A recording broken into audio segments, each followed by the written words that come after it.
All right. Let's refresh our draft a bit before we go into the casting of the games.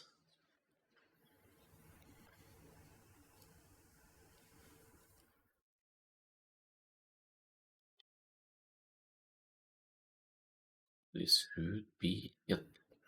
Here we go.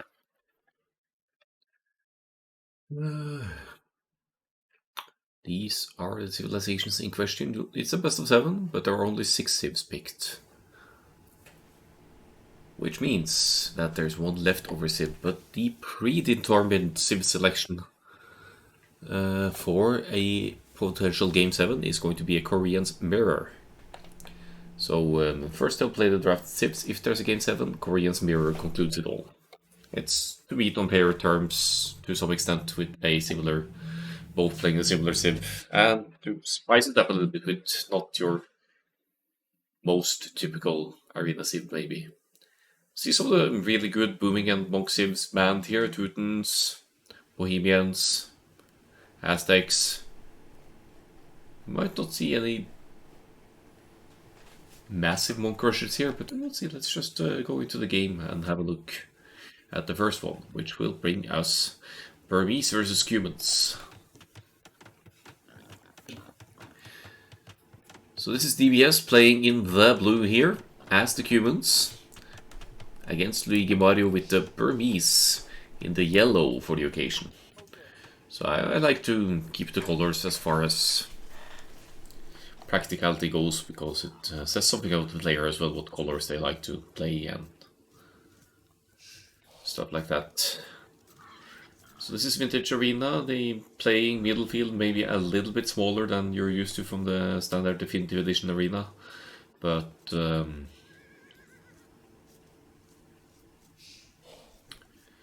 aside from that, this looks disappointingly standard. Relics disposition looks okay, albeit one of them. I suppose DPS has a very easy time getting these two closest relics, right? They're very close to his walls. And Luigi Mario, having the one of the ultimate monk civilizations here, Burmese monastery technologies, they are cheaper, so it's easier to get the redemption. It's fairly easy to pull off a monk siege push in the cast stage with the Burmese. Not to say that that's what Luigi Mario has in mind here, but it's certainly an option. Vintage Arena could also sometimes spawn deer or boars or pigs outside. So you want to keep an eye out for that possibility. You usually see the players scouting the outside nice and early. Maybe even scout the distance over to the opponent's side, just to make sure no resources can easily be lamed outside of the walls.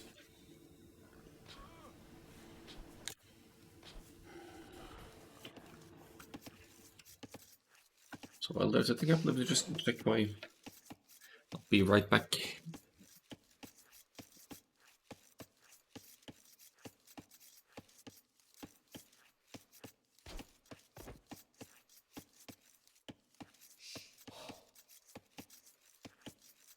Just moving over to check that my stove top is indeed off, because I was cooking just an hour ago, or just not too long ago. But we're fine. This is Arena, so I take the liberty of fast forwarding a little bit here, whereas to speculate as to what the Cubans might do here. In a team game, you'd see them going for the Feudal Age second TC. Might be what TBS is planning here as well, but that should easily be punished by your opponent if their opponent goes straight past Castle Age. Out scouting a little bit here, and directly for the second TC here for DBS. Whereas Luigi Mario is going up to the Castle Age, that's 27 population here. Just now going to gold. That's actually a little bit late to have the gold to afford a straight Castle Age, I think, but worst case you could sell some wood or some stone once your market is complete and you're buying either way. And speaking of stone, actually, Luigi Mario is with 3 on stone already, so could definitely sell 100 stone if the gold is a bit short for a past castle. Ooh, DBS managed to snag some of the pigs over here.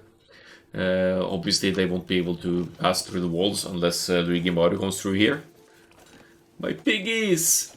My piggies!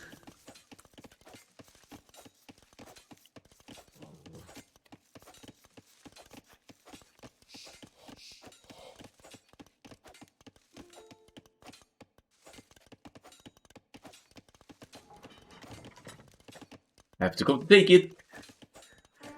You have to love the taunting, and this essentially means that Luigi Mario will be losing the starting scout here. That's never great, but arguably the pigs are more important. Unfortunately, since the blue scout is close, Luigi Mario can't convert and didn't manage to convert the pig to bring it back home to the TC, but the other one is fine. After the scout moved away, Luigi Mario gets to bring it back, and yeah, actually brings it to the mill just to speed up the food collection process, which I think is fine, makes sense.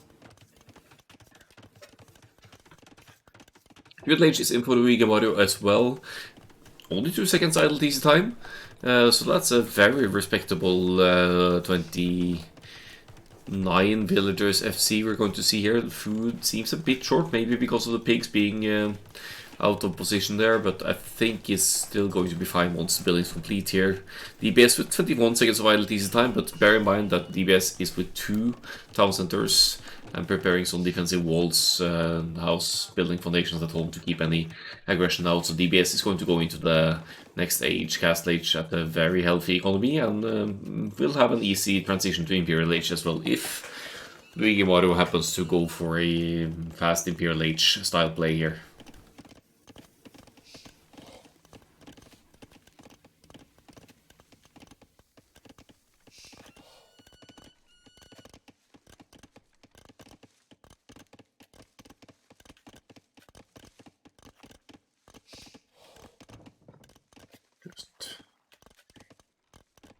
Keeping the scout close here to have gain any intel or see anything moving out. I mean, Luigi Mario won't be moving out with any scout anytime soon. Can he see the? He actually sees the mining camp.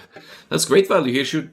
Yeah, I guess it's moved close enough to see that. That's he can't really know what's being mined, if it's stone or gold, but maybe DBS has yeah, got an idea of what's being collected here. So if it's happened to see the miners or the numbers of miners, I mean, if it's like 5 or 6 villagers, that could actually be an indication that it's stone and not gold. Or at least if it's 5 or 6 villagers, you get an idea if it might be a monk rush or a castle drop, instead of just a couple of villagers, which would indicate your go-to fast castle.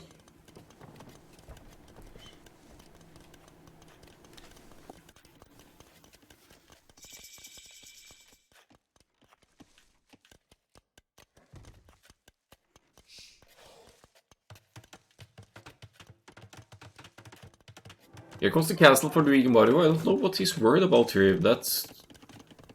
Wait, what? What's going on here? I have Capture Rage. Bro.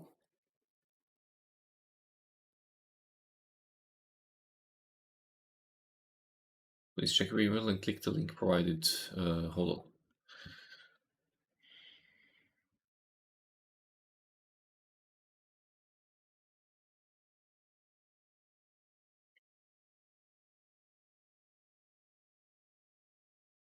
Sorry about that. Let's keep watching. I was wondering why stuff was hidden away here. Healthy farming economy going for DBS here now. Should have no trouble whatsoever keeping both the DCs working, except he's actually idling one of them. So maybe a little bit of a hotkey mishap here, or the fact that he's fielded some units might be affecting the villagers' production as well. 3 scouts out. Might force a reaction from Luigi Mario here, but the castle is going up in the back of the base. No stopping that, obviously, for DBS. Are we going to see Arabai here, or are we going to see what is essentially a fast imp monk traps approach here? It's I mean, I guess the farm count is decent. There's 10 farms here. 2 monsters going up, the castle going up. Should be strong, but even stronger would it have been to go for for a straight Castle Age push here on the Cubans. Of course, DBS could still hold off a Monk siege push with enough scouts and spearmen, but obviously it's way less viable than having light cannon and pikes to hold off pressure like that. But Luigi Mario isn't playing Castle Age here. It's actually going straight for, or not straight for, but almost straight for the Imperial Age here. Very heavy on the gold. We'll probably use that excess gold to buy the remaining food if need be, or just to start pumping out monks as soon as is convenient here.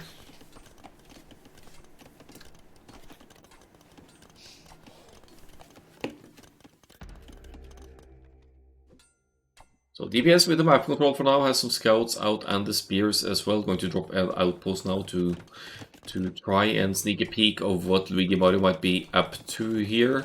Actually, there's a decent back boomy space for both players here. So maybe the straight 2TC boom approach isn't too bad for humans here, even though they don't get stone walls once their stone walls are broken. Humans only get palisades, but they have some extra hit points on them. We actually don't get to see that here because DBS didn't build any yet. Castle Age for DBS, Imperial Age, 2 minutes to go for Luigi Mario.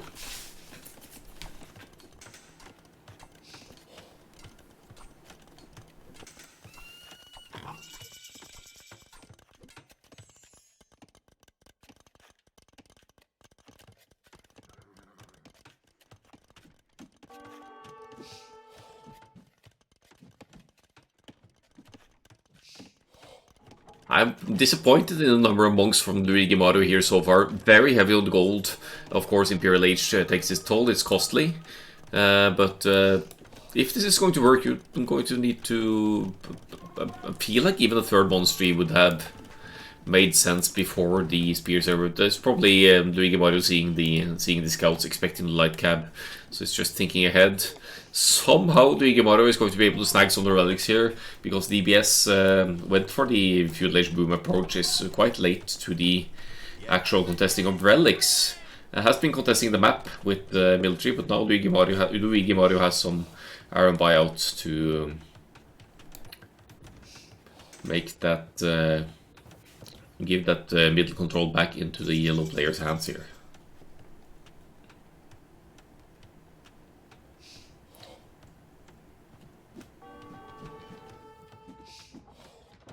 Couple of scorpions added from DBS as well.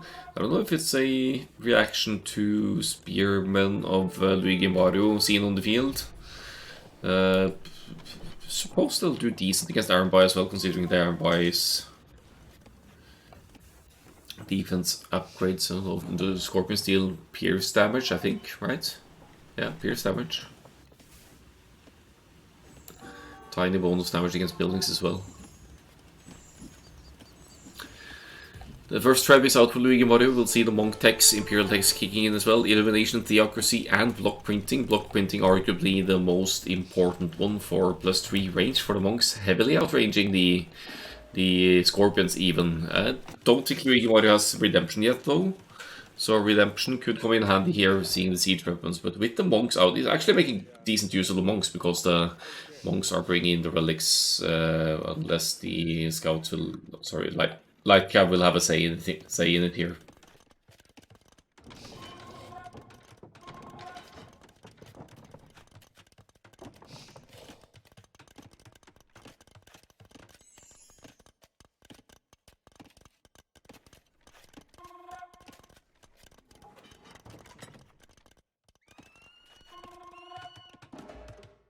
Now DBS drops towers.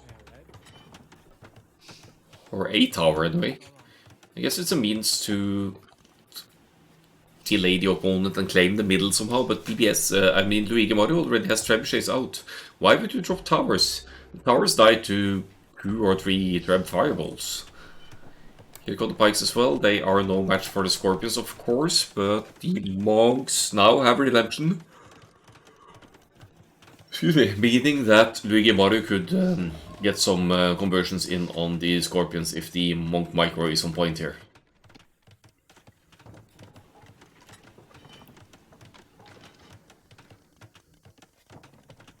More towers! Why could you waste stone on towers with Cumulus? You don't even get guard tower. Block printing monks doing their thing here. Theocracy is in as well, so you could easily just target one unit. Because only one of the monks need to recharge the faith after a successful conversion. Trebs just casually guarding the gates here, and they're going to end that tower in no time. That's a watchtower with 10-20 HP. If only the Trebs would hit. Yeah, he's scrambling for the repairs. Why? Why would you waste stone on repairs like that even?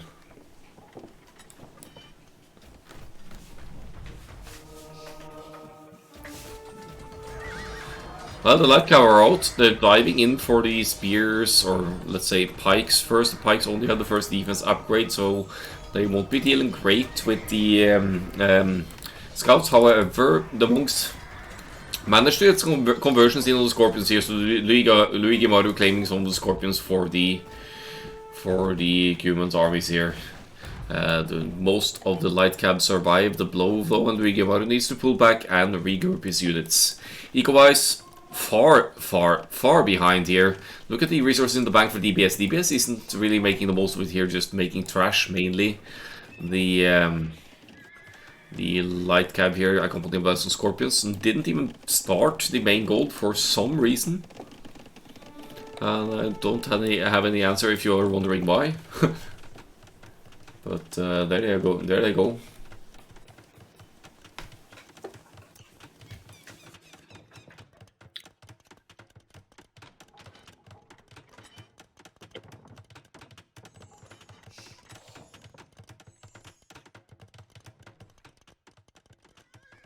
$18 to $19 military here now, but what DBS has on the field basically counters most of what Luigi Maru has here.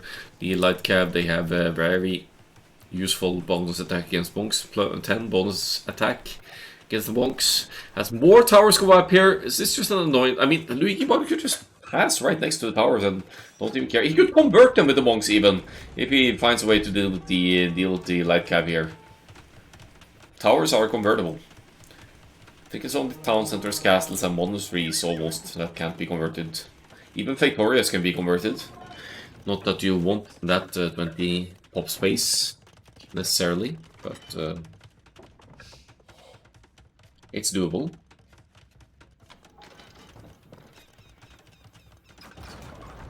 Slight military lead for Luigi Maru here, still chooses to focus down the towers before moving anywhere else. Light cab numbers increasing, Imperialist on the way for DBS as well. Should DBS get to Hussar here, he'll have the fastest Hussars in the game with humans because of the humans movement bonus. It's 5, 10, 15% faster movement rate for cavalry as you move through the ages. Also thinking ahead here, taking the neutral goal to the side, instead of taking the safe main goal in the back of the base, but who am I to judge? DBS has the response to the spears in the scorpions, has the response to the monks in the light cab, and the Arabai numbers aren't nearly high enough to pose a significant threat here either. I'm puzzled at the towers investment though. Granted, maybe the towers are because castles would just be tread down with that match earlier in Imperial Age as well. That could be why DBS isn't investing into castles, but the amount of towers DBS has built by now, that's enough to afford at least one castle, so I would have preferred to see a castle here.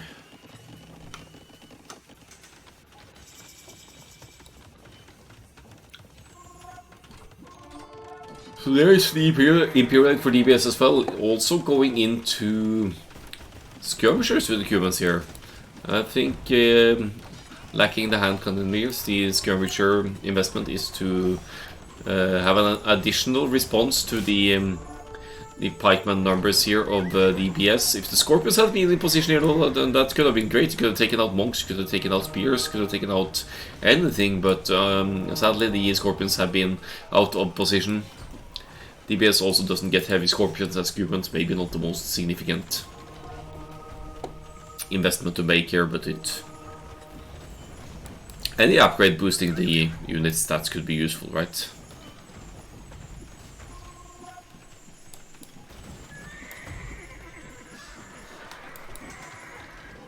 Monks healing each other. The Armboy are going down. The skirmishers are doing decent against the Armboy as well, so that could have been the reason for the skirmish distance as well. I didn't realize that.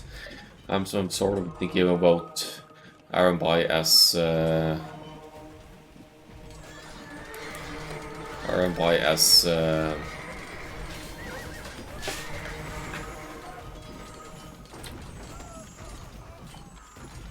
cavalry unit rather than the cavalry archer. That was what I was going to say. I totally lost my train of thought there. Great fight for Luigi Mario in the middle, taking out nearly all of DBS's armies here, and the light cab won't really be able to have a say in it. The Trebs now pushing in.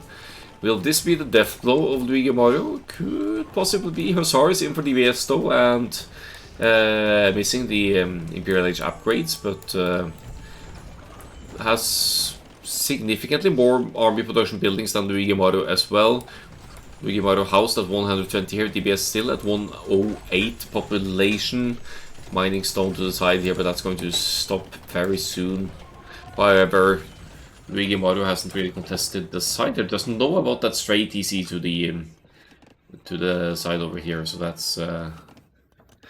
is of concern for as the game goes on, because this is uninterrupted gold and wood income for DBS. That's further going to fuel whatever defensive armies DBS wants to go into here.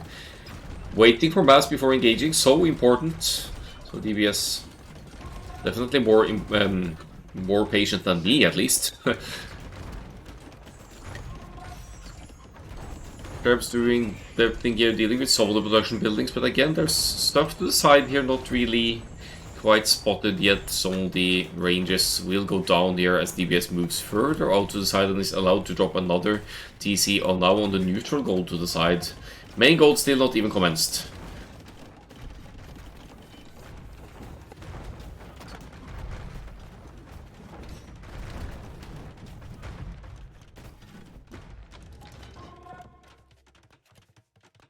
I suppose DBS in theory could make siege weapons here as well, going to Onager for example, but that doesn't really apply when you have redemption monks on the menu. Skirmishers always makes sense kind of against monks play, because it's a useless unit if you convert it, but if you have a decent chunk of them you might still be able to take out monks. Luigi Mario is true, sending a whopping 8 monks forward, 43 pikemen. Where is that halberdier upgrade though?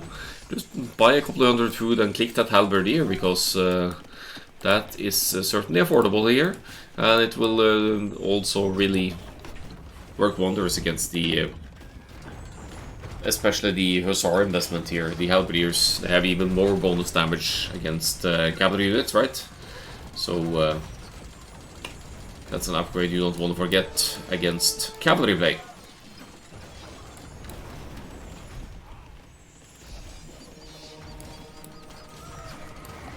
One trap very likely to go down here, but these pikes died in. They are Burmese pikes, to be fair. So they have an extra 3 bonus attack from the Burmese bonus towards infantry. But imagine if these were halberdiers, it would be a significant difference still.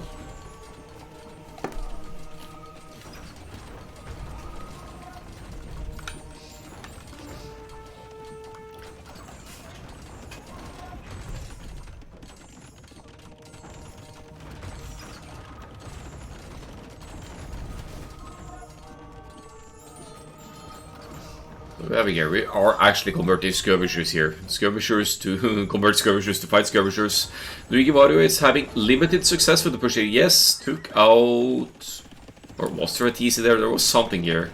There's certainly raised buildings, but look at the population. DPS, granted, floating lots of wood here now, but it's at 143 pop. It's still the same pop as Luigi Mario, and the military numbers comparable. The Hussars come in here and dive after the Trebs. I think the Trebs will go down now. I like how DBS is focusing the pikemen first, so that the Trebs are completely exposed, and 2 of them going down, 1 at the gate, 1 over here, and the last one's fleeing to hide, but the Hussars, they let that Treb live to see another day for some reason. I suppose they wanted to hunt monks instead. Hussars, by the way, 12 bonus damage against monks. Very handy to have on the field against strong monk civilizations like the Burmese.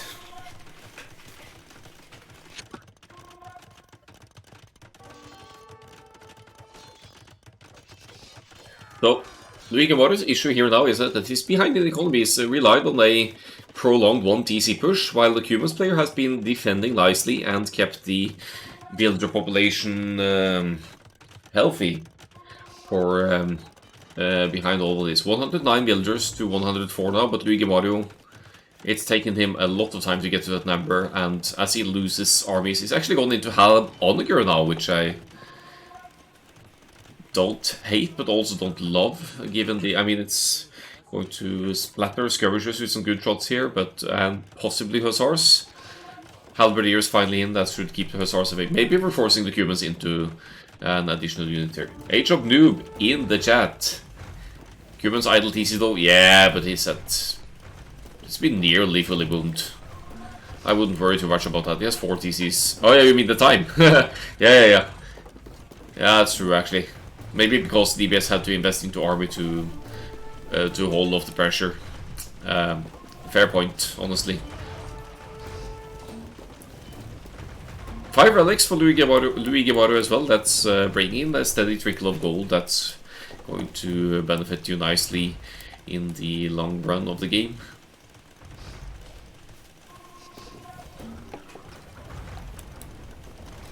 Gold situation, however. The gold inside of the base is completely depleted, isn't it?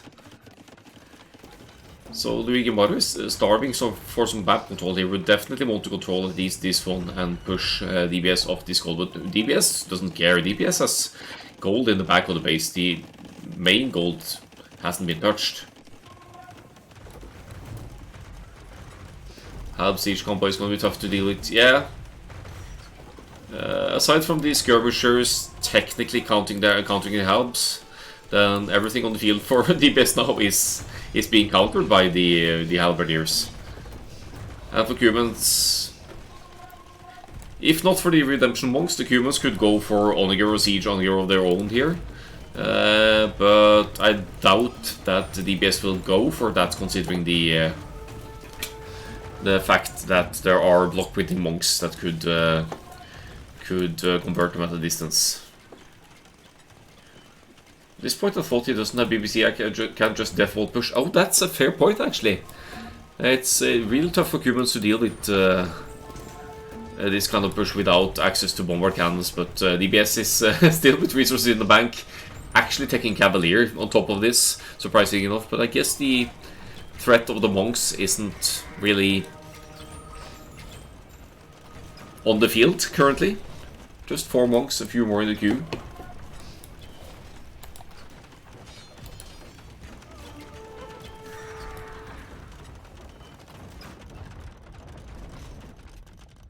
$65 military to 51 here, Eco's comparable. Luigi Mario at PopCap, DBS just slightly behind. But DBS has some work to do to get rid of these Trebs and Onagers, and to be fair, it's looking great for Luigi Mario thus far.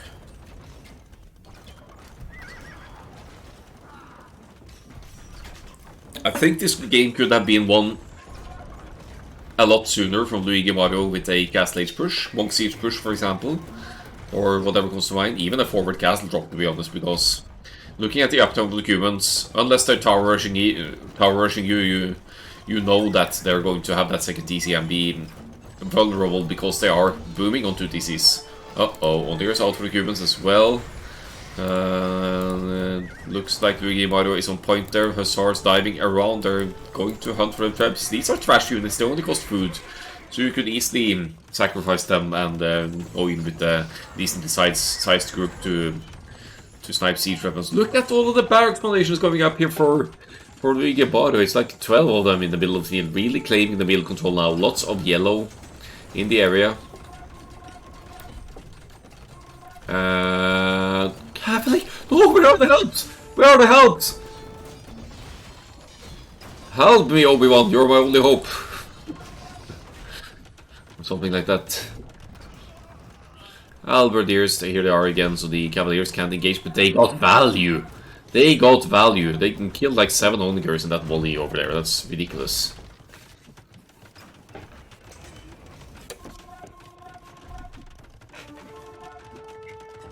I suppose Cumans don't get hand cannoneers either, so you have to rely on skirmishers or your own helps, possibility to deal with the helps, but you are going to struggle. DBS still have that gold access, could actually go into, could probably go into champion here, couldn't they? DBS has fully upgraded champions as humans. I mean, granted, once the Burmese make that switch, you're still going to be lackluster to the extra 3 attack of the Burmese infantry.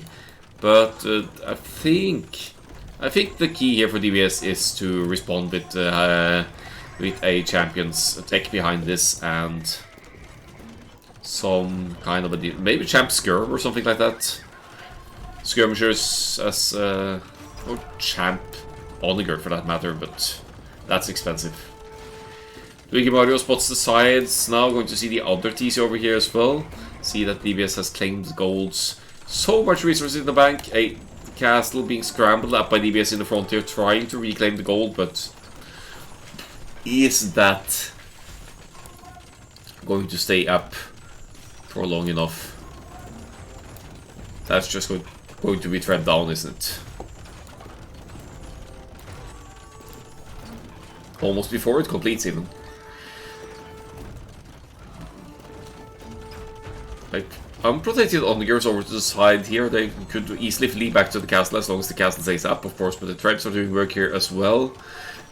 Siege Engineers is in, giving an extra range for the tribe, as well as some additional damage as well.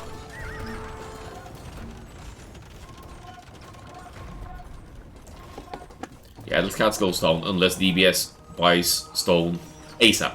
It does buy DBS on time though. DBS still has resources in the bank, still has the main gold being taken. Could optimize that with some additional mining camp, I suppose.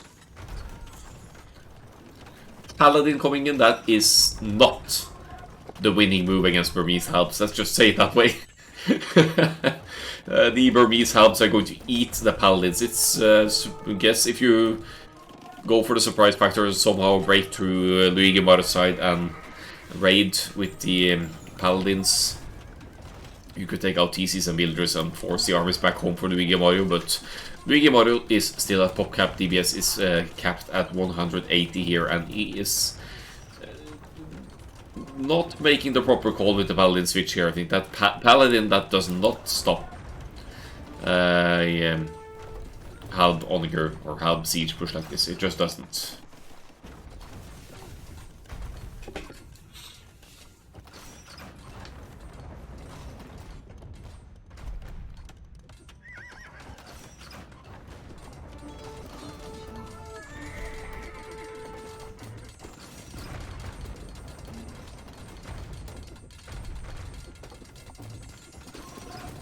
It's protecting the Cavalier numbers to become Paladins.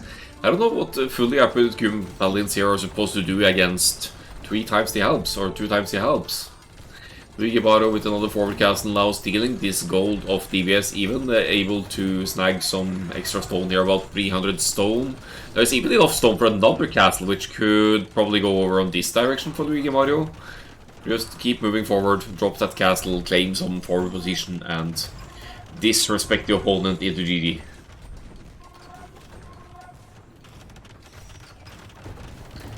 Great unit control here with the halberdiers in front of the siege weapons.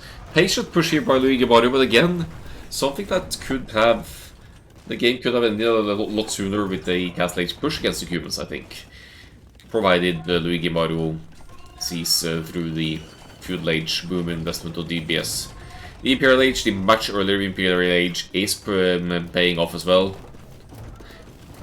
Here are the Paladins. DBS actually went through with the Paladin upgrade, but there are too many helps. There's nearly 60 halberdiers on the field, and roughly half of that as Paladins. I guess the idea is to snipe siege and buy some time for a comeback. But no, he's running right into the helps! Don't fight helps with Paladins! Not when they are 2-1. The Paladins will take out some of the siege for sure, but no way DBS turns this around. Luigi Mario has more villager population, more total population, still twice the military, and now just pumping out the trash units, the halberdiers, out of probably 16 barracks at this point.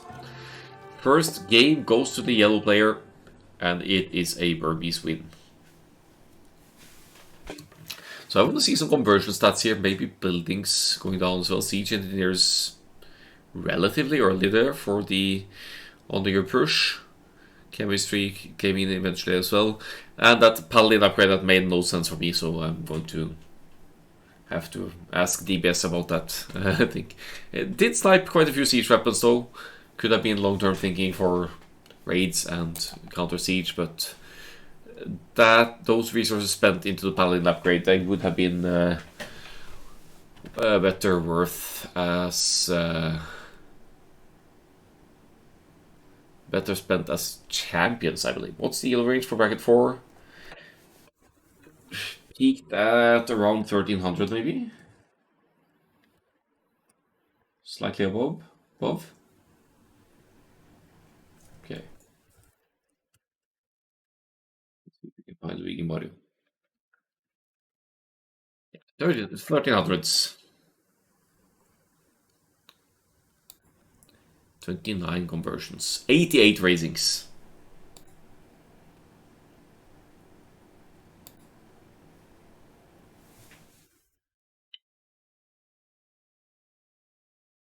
And that's it. Let's find game 2. Let's cross out the Sibs first, actually. We had Burmese winning against the Cubans. Feel like maybe we should have expected that outcome as well. At least when the Cuban player goes for a greedy feudalation boom like that, that didn't quite pay off for our friend. Game 2 is going to bring us Britons versus Mayans. Into game 2 we go.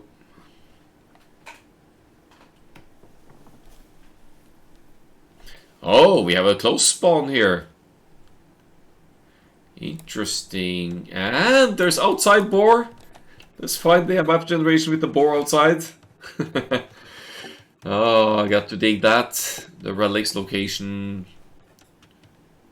Fair, I'd say. Possibly a bit further away from Luigi Mario, these three, so, but fair enough, worth contesting. We have the Britons for Luigi Mario, the ultimate camping civ, I'd say, because of their great boom with half-price wood town centers and extra range crossbows, arbalest, longbows for defense. Longbows, elite longbowman with full upgrades, they'd actually have 6+6 range. Right out already, Luigi Mario does spot the boar outside, so we'll need to bring that in somehow. I don't know where this woman is going, but she's going in a hike for sure. Maybe she's being pulled in to help fight the eagle here, or maybe it's just a misclick. Either way, it's convenient to have the villager outside of her. A bit dangerous as well, because she doesn't have loot, but there she goes. Back and forth. DBS has found the boar outside his own walls, and he should be able to bring in Luigi Marios as well. He's keeping the eagle close, and he's actually sending a villager forward to take this one, which Luigi Mario basically can't stop. The scout is out of position. The eagle now running back to keep the gate open. Hodor! Hodor! But the Mayans' lading efforts comes at the cost here. 24 seconds idle TC time already, losing that one extra villager advantage that the Mayans start with. Not to mention you start with taking loom, so that also puts your villager production for at least for the first villager on hold.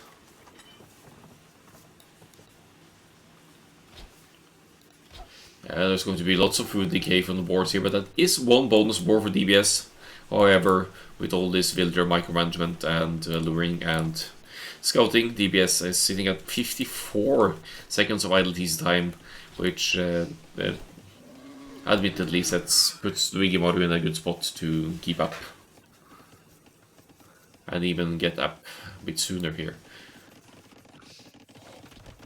I'm going to toggle the fast forward for a bit here to see how the players sort this one out, what their plans are.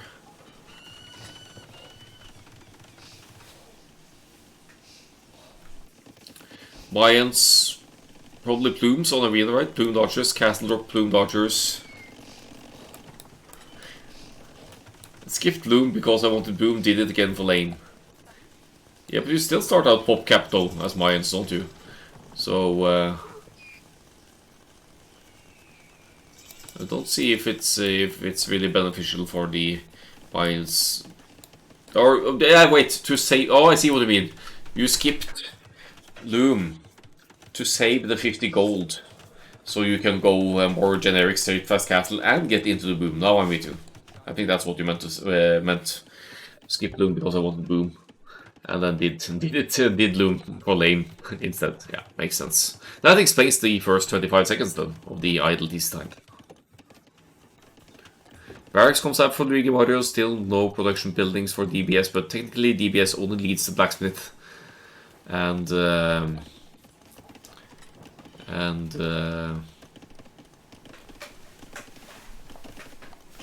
a castle to produce. Leave the archers. Skip them so you can put two on gold instead of 3. Makes sense.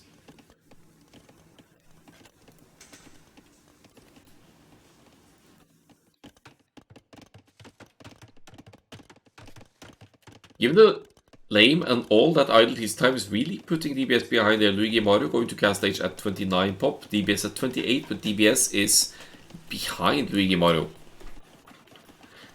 Because of the idle time. Luigi Mario, of course, with a couple of extra farms here due to the boar loss, but I think it's a good compensation for the loss of an early boar here to go into a couple of farms, and it's going to make it easier to sustain units production for town centers later on as well, to already have a little bit of a farming economy running, even if it means replenishing your farms slightly earlier. Then again, being in the Britons, your TCs cost half the wood, so a couple of extra farms in the Dark Age before the eco upgrades, that's really not too much of an issue. Bozo coming in here, no horse collar yet though, so as Luigi Mario seeds more farms, that upgrade really needs to kick in before that. On the wine side, we have a castle going up nicely on the walls. It also protects the stone outside of the walls here, so that means that DBS has the opportunity to collect stone right outside here semi-safely and eventually drop another castle for Boom's production.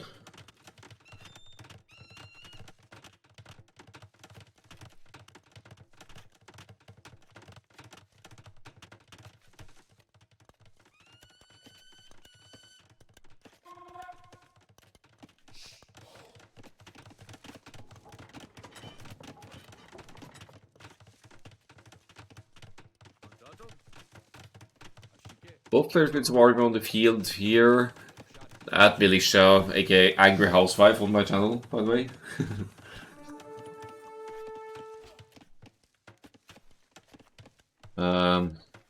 Has to be a misclick on DBS. Why would you make a Militia at this point in the game?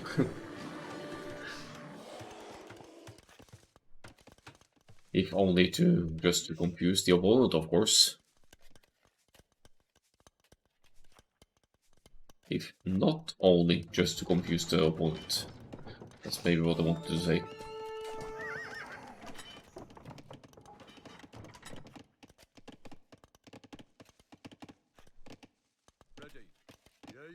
It's not every day you see archers from map control on Arena, but given the proximity of the bases here and the small middle field, I don't think it's the worst idea ever. Once you get to the cast, or actually with the cast age in for the Britons. Crossbow Butkin, not as much of a rush either. It gives extra damage output, of course, and extra range, but even these archers, small numbers of archers of Luigi Mario, they will have 4+2 range due to the Britain's bonus. Eagle gets lucky there, gets to snipe 2 monks. But I suppose Luigi Mario was able to at least collect the relic and drop it off. Again, contesting the relics here, Luigi Mario getting that steady gold trickle behind all of this, and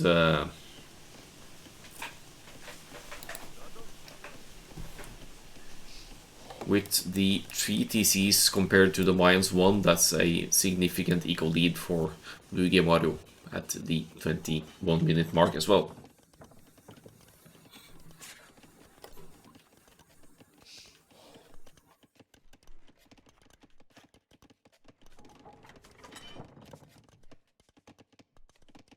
It's going to be at least a third relic for Luigi Mario. No monastery whatsoever for DBS. DBS wants to pressure this hard with 1 TC. Plumes may be a fast-ish imp behind this as well. I'm seeing the food on point to go to the Imperial Age. The castle list counts as 2 buildings, so if you have a castle you could click Imperial Age without needing to worry about the second castle age building. But with the farm eco extending here for Luigi Mario, it's not going to be too much of a difference to Imperial Age either, if Luigi Mario follows up what's happening here. Could have seen the score drop of DBS indicating an Imperial Age switch, but if not, once that Imperial Age kicks in, Luigi Mario could tweak the resources through the market, or possibly even idle DCs to click Imperial Age of his own.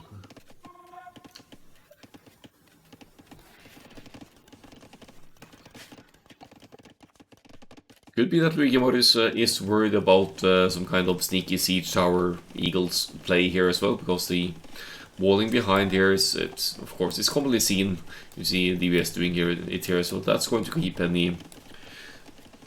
Wait, it's not going to keep siege tower eagles out, because you could run the siege tower over here if you're DBS. So siege tower actually a viable strategy still here for DBS, who admittedly doesn't know about the opportunity, but has to suspect that there is a second layer of walls behind here.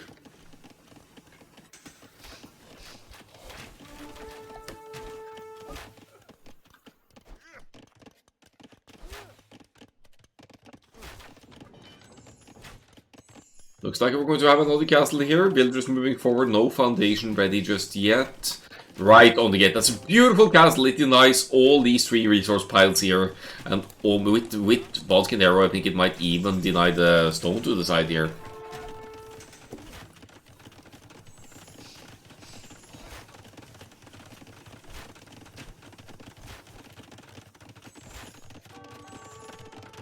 Love that castle spot. Gold isn't going to be an issue anytime soon for Luigi Mario, who is dropping the university now. Second building needed to go to the next stage.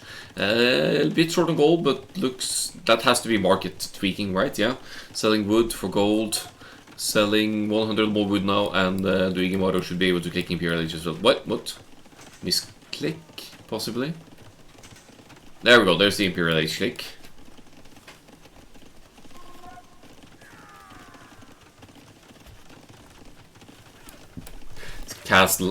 Castles frustratingly difficult to deal with in the Castle Age. Strongest building in the Castle Age, maybe almost in the game overall as well. And you need shit tons of ramps, battering rams. I'd say you'd not stand a chance against a castle with villagers close, unless you make probably like 8 ramps and are able to position them somewhat efficiently around the castle. That could be a means to deal with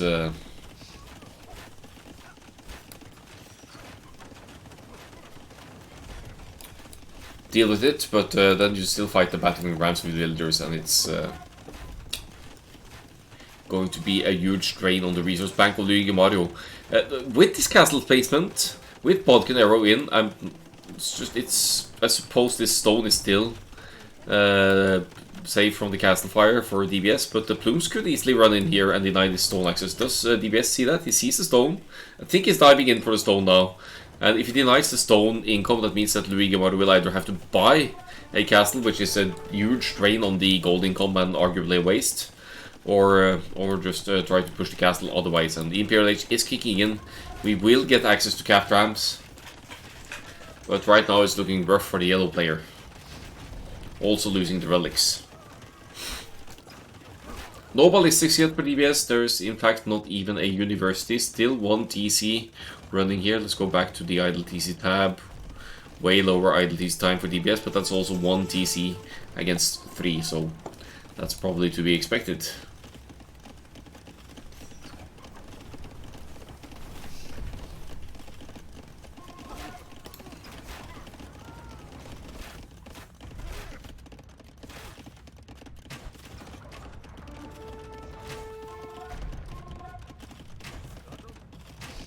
So good work with the trap there, making a broad opening for the plumes to run in.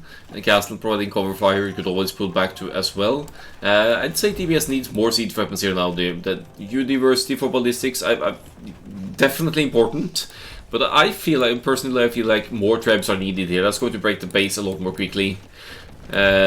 Possibly needs to think ahead and think about expanding the economy to make an eagle switch against the Britons as well, because for now Luigi Maro is committing to the arbalests here, which should be good against the plumes because of that Britain's extra range, especially.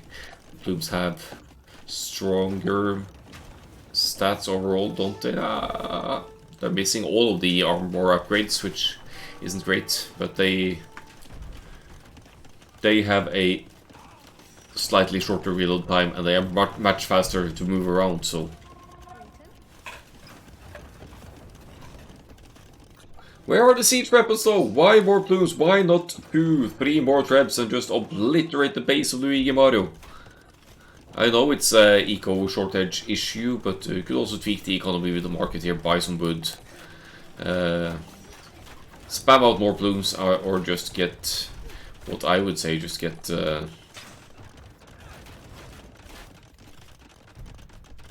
more trebuchets out and force Luigi Mario to react at home base. There's still lots of stone in the bank, but are there enough villagers to deal with this ram push? They are capped rams, so they will withstand more villager hits. Arbalest inside, it doesn't increase the speed or attack of the rams, but it does give the Arbalest some cover to work with, to pop out as they are needed.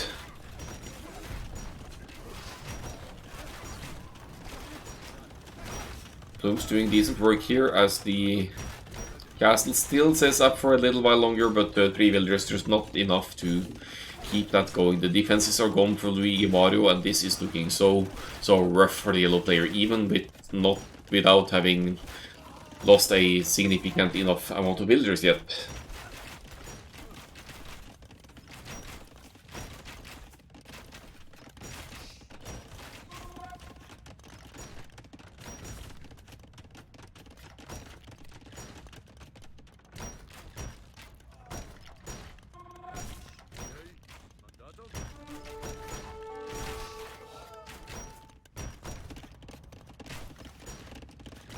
So the cap rams are working for Luigi Mario. He did manage to get down the castle, as we were seeing here.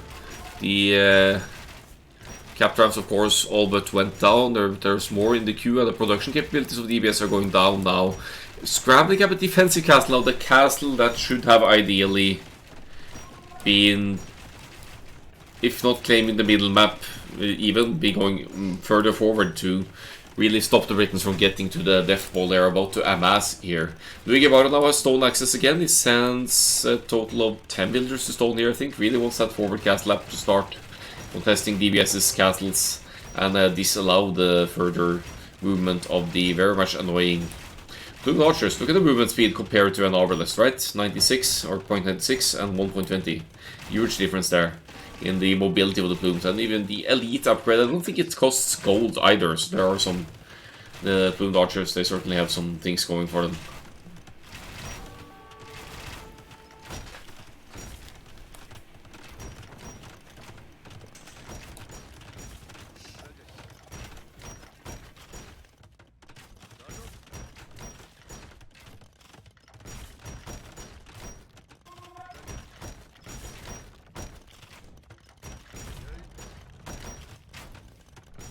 We are through the walls for Luigi Mario. Still no trap, still no castle. Not. I suppose you could. No, you can't really sell. I think we could sell food here to boost the gold income a little bit and buy some more stone to get that forward cast lap faster. But the cap trams are doing some work as well. The arbalists are outnumbering and outranging the plumes. DBS is making the eagle switch, but there's not nearly enough food and gold here to mass enough eagles and get the proper upgrades to deal with the arbalists of the Britons here. Luigi Mario is pushing back somehow with the Britons here after a strong Mayans forward.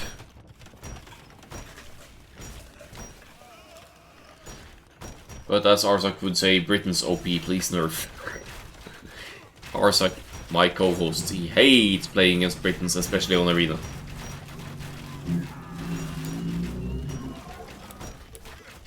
And I think I'm beginning to see why, if they can make it back like this, even without stone access. 522 stone.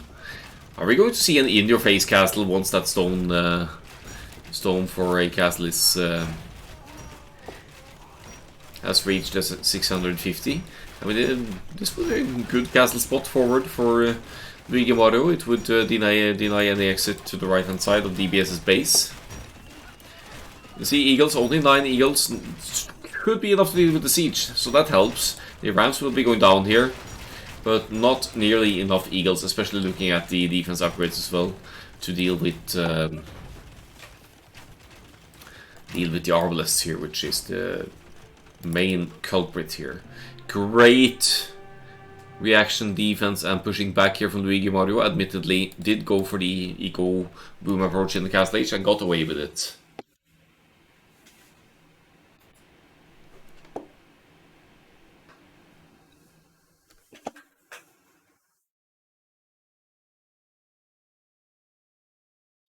85 if I get some more kills for the Mayans here. If there had been a little bit more economy behind this push, maybe not go so heavy on the stone for a second castle, but I guess you need it for the blooms.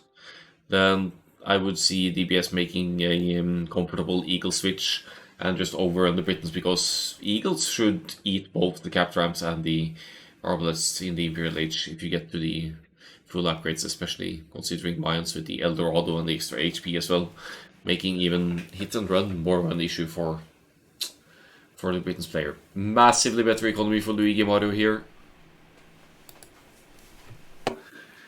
Later Imperial Age, but didn't seem to make too much of a difference given the lack of siege weapons from the mines.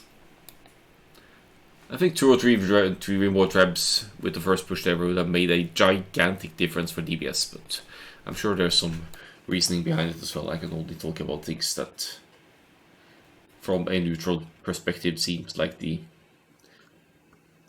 more reasonable thing to do, and I might be completely wrong. So that's Britons kicking off the Mayans here. Up next is game 3. I don't know what to expect as usual. But we have some sims out of the way. Game 3 is going to bring us Spanish versus Sicilians. Are we going to see the Donkey Monks? Are we going to see the First Crusade? That's the question.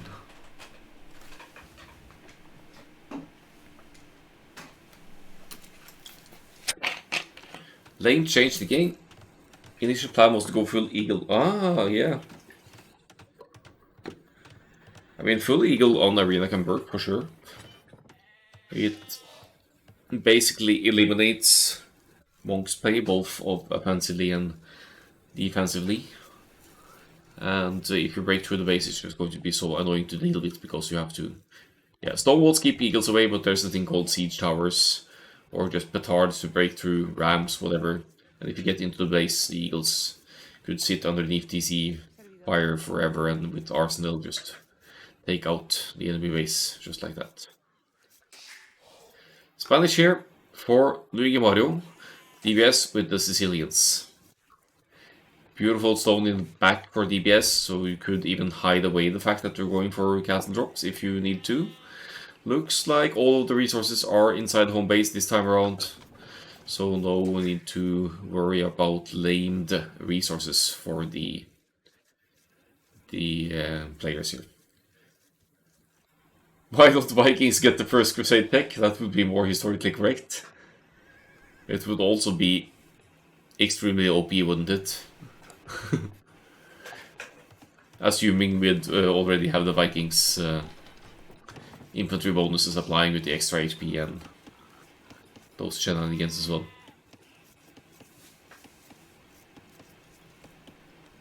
But it's true. The kings back in the Viking era in Norway, they did go on the crusade to Christianize Norway. It wasn't really the Vikings doing it though, it's more like the Vikings were being subject to forced Christianism, I believe. King would have to lead them. Ah, true. Sounds like a custom scenario idea, Holy Roman Viking.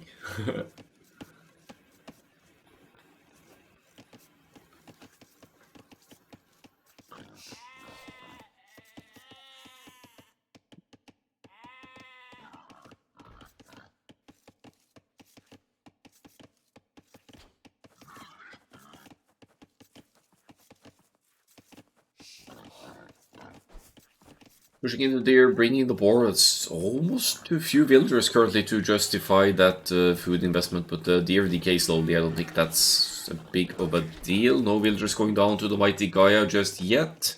I'm liking the house foundation as well from DBS here to start forming a secondary layer of sort of walls behind here. Second house as well, just to not get housed here. Never a bad idea.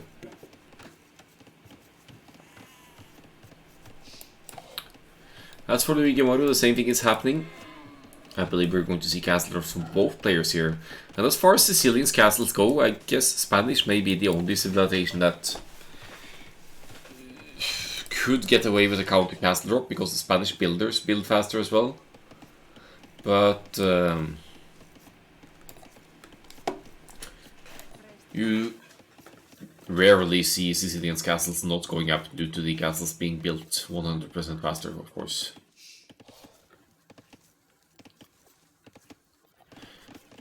Let's speed it up a little bit here, because I don't think we're going to see any significant feudal aggression like laming or that sort of thing with this one. Second board coming in, 2 on gold for DBS.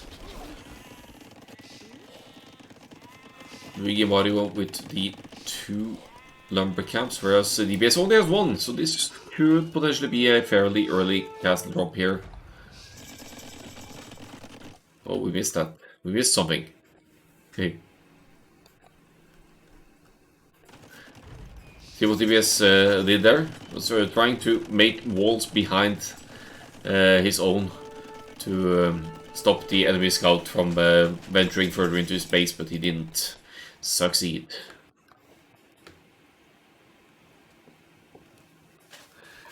So, castle age all the way for DBS here at 28 pop total, 40 seconds idle TC time, so the idle TC situation slightly worse than Luigi Mario, but nothing too crazy here.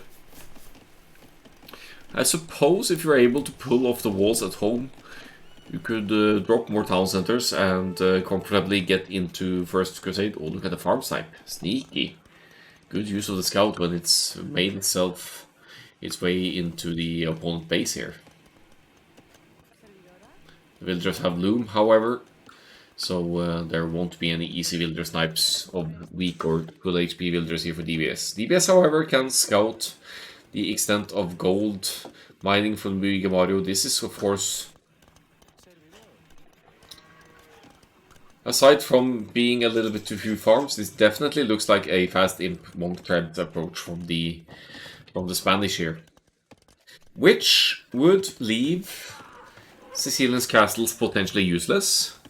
Down was the scout as well, so good pick off by DBS there. Now Luigi Mario is essentially blind to Luigi Mario's movement out. Second TC coming up for the Sicilians here, whereas Luigi Mario still has 1 minute to go for the castle age.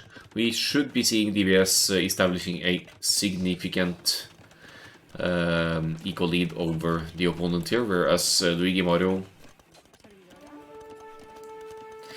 Again, I'd love to see that castle like semi-forward or completely forward, but if the play is fat imp here, you also want to make sure you get your castle up and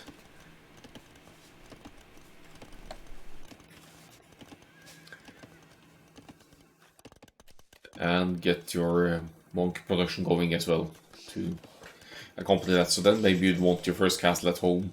You could still queue herbs from home, and then you could make the monks hidden behind your walls at home rather than reveal everything going forward. The clock is ticking though, the castle is going up here, not much DBS can do about that other than scout and confirm that it is indeed happening.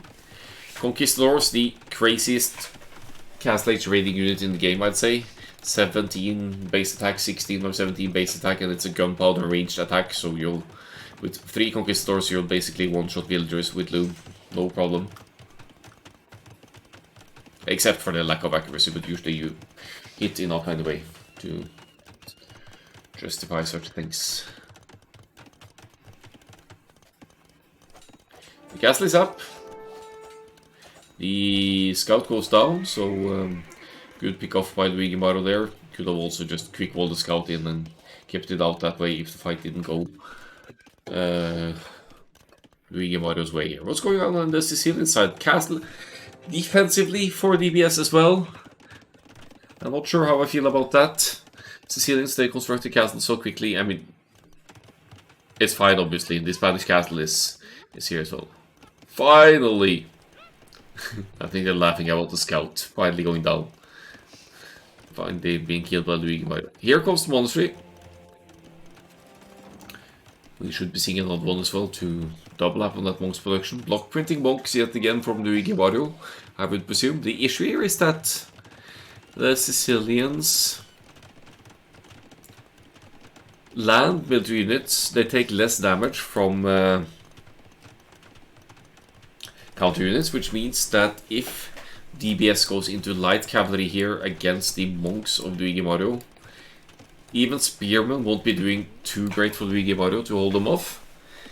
And if DBS gets to 5 town centers to max out on the First Crusade tech and instantly get 35 sergeants out, then not only will DBS have 35 instant military, but the First Crusade also brings extra conversion resistance to all the Sicilian units, so that indirectly or directly nerfs the monk investment of Luigi Maro.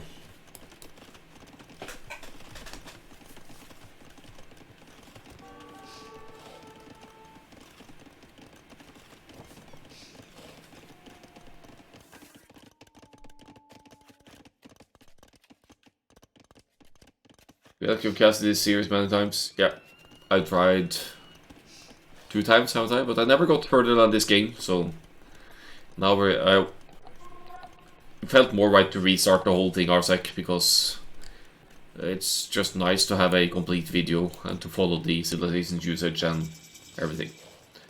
Fast input is for the Spanish. More monks than in the Burmese game here, I'd say. The prepared, at least, and there's block printing. Looks like the gold situation is a bit on the low end to afford everything here. I'd love to see a 3rd monastery as well, or if not, that you sell 100 stone, some more, or sell some wood to more easily get the monks out. Numbers matter with anything. Did he go straight to that tip? Yeah, he did, actually. Or not straight, because he didn't have the farm economy to go straight, but didn't make any... may have made 1 or 2 conquistadors, that's it. So they're both kind of passive players here, these guys. 4 TCs for DBS, booming away here, establishing a massive eco lead. And with the 5th TC, we'll get the full return from the First Crusade investment as well. Yo, says Pleb Chariot. I do not love the fact that these tribes are nearly unprotected out in the field. Because you can't know what DBS has in mind here. DBS could already have been massing absolute light cap here, preparing for that push. Double monasteries for DBS as well. I mean, help me out, guys. Do Sicilians get atonement? I don't think they do, right?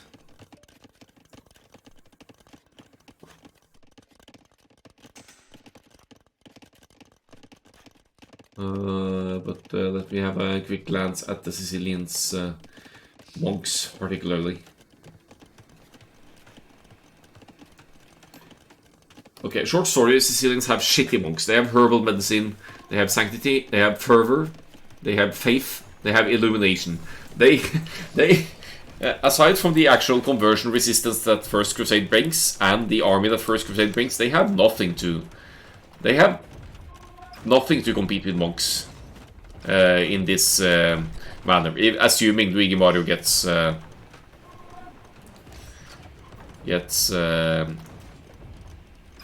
enough monks out that this is easily going to deal with the castle here. No stone left whatsoever for DBS. Recastling in the back of the base. And presumably preparing the First Crusade, because here comes the scale mill armor.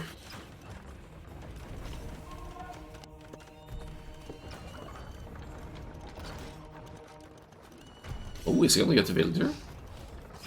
Block printing is in, as you can see. Let's have a quick look at if Theocracy is in as well. Yeah. And Illumination to boost the faith regain rate, should we call it that? Oh yeah, gimmick text that allow you to make up for an entire game of one preparation. That's why you go aggressive and not passive, Pleb Chariot, to stop the Sicilians from even being allowed to get into that technology.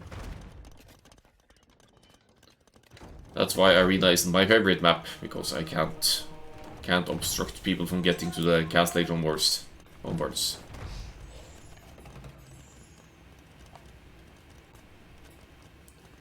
You guys should blame Will, the community guy manager, for these civilizations. He's an arena and Black Forest guy.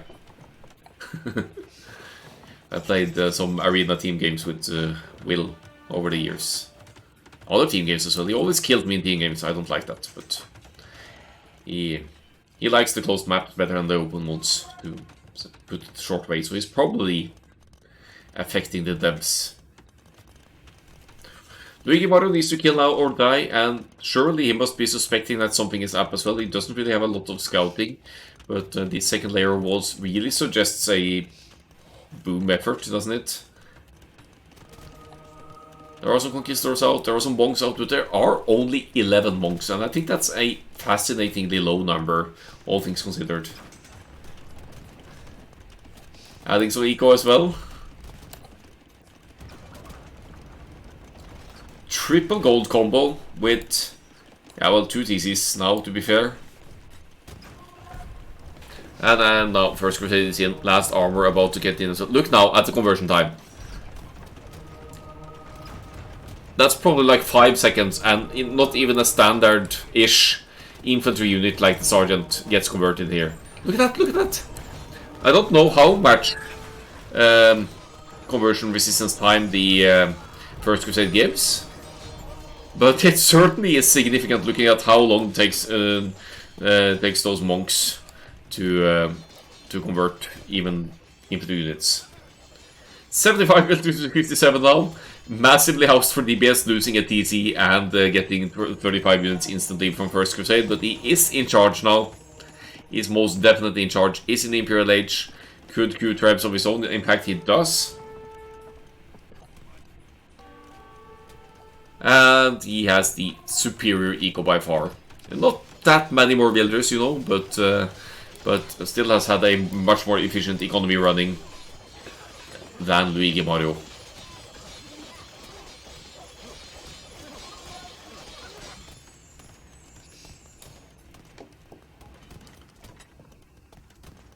GG, says Pleb Chariot. I can't say I disagree. There's lots of military out here now. It's going to take some serious commitment and a bit of luck for Luigi Mario to get back into this. He's fresh out of monks. He's only got 5 monks out. Got 6 conquistadors. And 6 conquistadors alone, even if they have gunpowder damage, they can't easily take out this amount of sergeants. Which, by the way, with now 2 castles at DBS could also replenish. Oh, he never got plate barring armor. Maybe the blacksmith got destroyed. Yeah, I think he lost the blacksmith.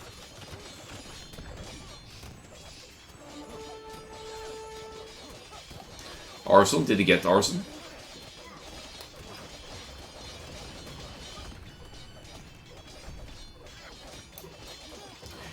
Certainly would be useful to take out buildings more efficiently, and while you have this army of army numbers of sergeants, might as well want to get the Imperial Age upgrades as well.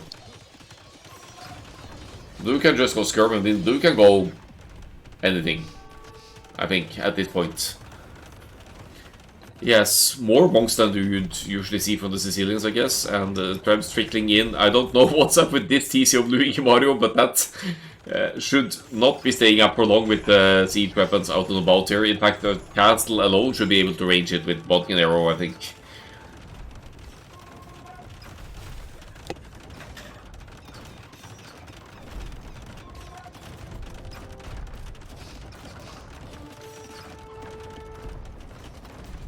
Yeah, looks like our Spanish player is going to lose the one and only defensive castle as well. The Conquistadors trying to get lucky here, but there are monks here to get conversions in.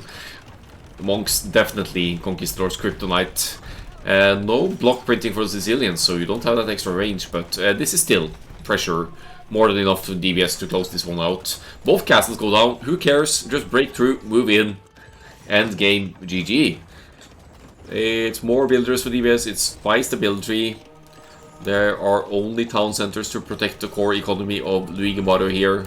Well, there are some monks, there are some conks, but definitely not enough. Or shouldn't be.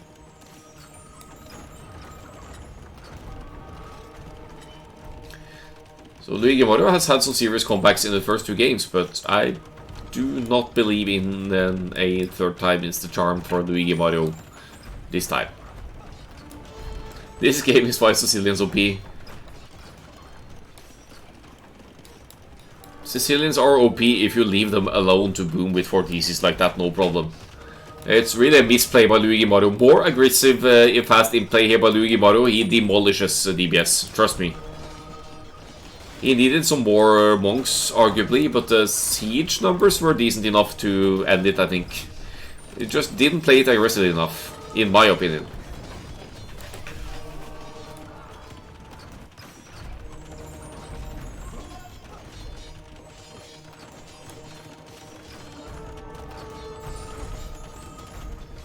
In fact, going straight fast imp against a Sicilian's boom, defend that boom, I'd say that's not a bad idea, but it needs to there needs to be more damage done anyway. Those sergeants are unconvertible. Yeah, I suppose. The GG well played is called. DBS takes the first game now. And the fast imp monk trap would kill this boom if it had been more aggressive, in my opinion. And our success to castle could have been forwarded. So that's true, actually. Blue did have 0 military, would not be able to actually stop a forward castle drop at that stage. The scout was down too as well, so actually Blue wouldn't even be able to scout that castle going up unless he placed some outposts or whatever. 12 to 9 conversions, they're both getting conversions in here. Look at that ridiculous First Crusade bump there.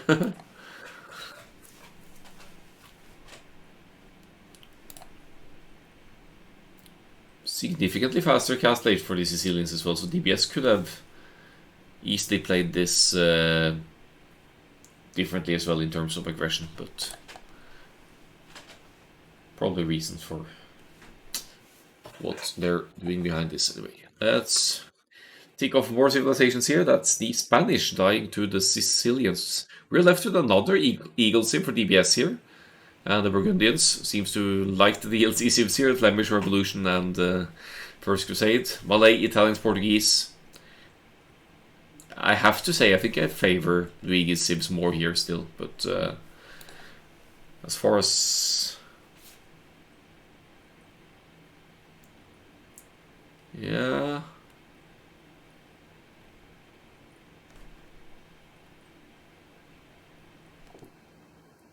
we'll see. Exorcist isn't sold on the fact that Incas and Mayas are in the draft. Hey, they're picking the civilizations they're comfortable playing. Come on. Game 4 will bring us Malay versus Byzantine. I was going to say, actually, that as far as contesting the cheap Imperial Age of the Byzantines goes, the fast Malay uptime should be arguably even better. But look at the map! Are we going to see fast ape monk traps again here? This is so close, you could trap your opponent's walls from inside their own walls. This is funny. This is definitely a fast ape monk map.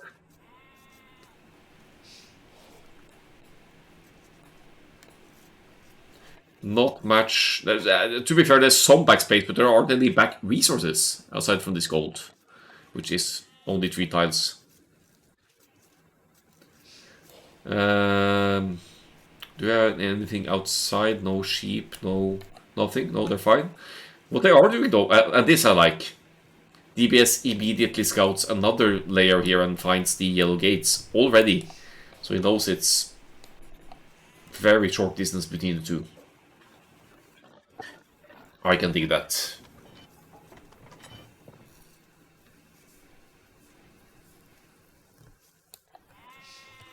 Let's hope that Luigi Mario... Yeah, Luigi Mario also seeing the walls here, so... they both have fast impable civilizations, so... Let's see if they play that fast imp monks approach here. Arguably more gold on what we could call Luigi Mario's side here. Imagine whoever gets a castle up first here, that would be ridiculous.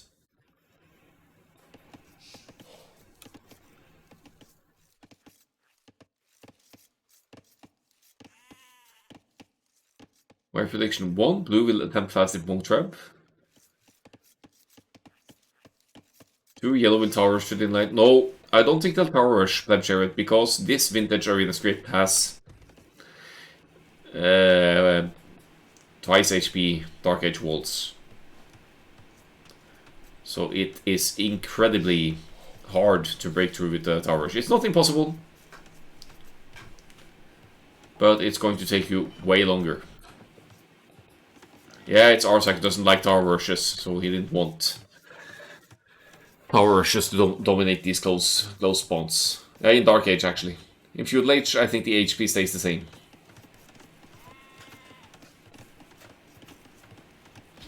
And especially with Byzantines, you're right. Byzantines getting extra as they go as well.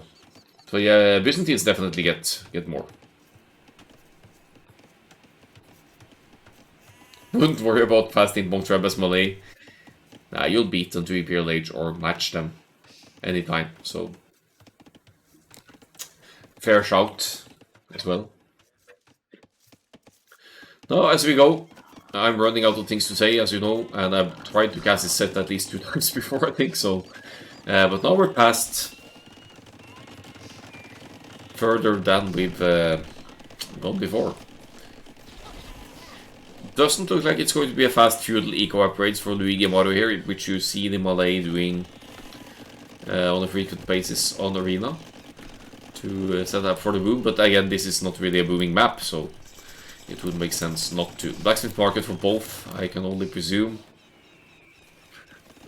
What's first to come before? Near the end of the previous game, I think. So I don't know anything about this game.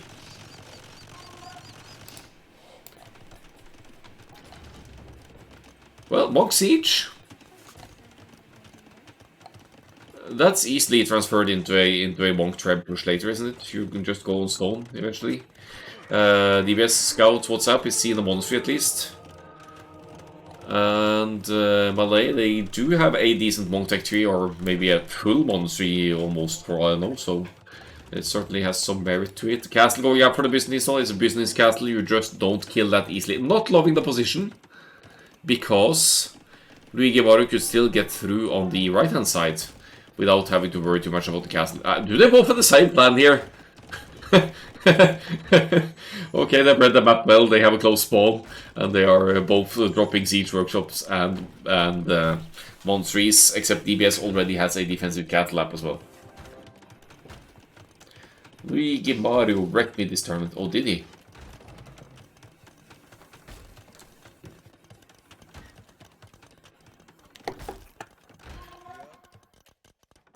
That sounds rough.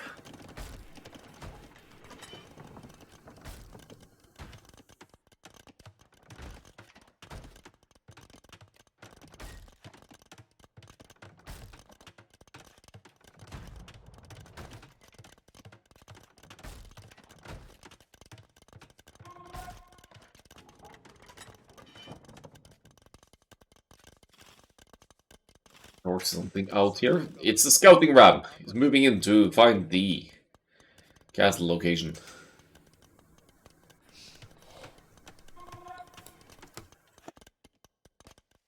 Not any use breaking through here for Luigi Mario, of course, but he sees the castle is here, right? That's quite the wide spot over to the other side. Did he make any effort for relics? Not really. No, wait, he's collected one. Think I'm liking Luigi Mario's spot for now.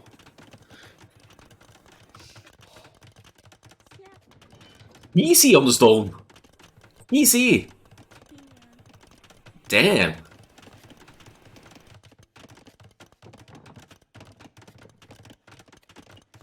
I would have expected a mining camp, to be honest, but I mean, it secures the stone.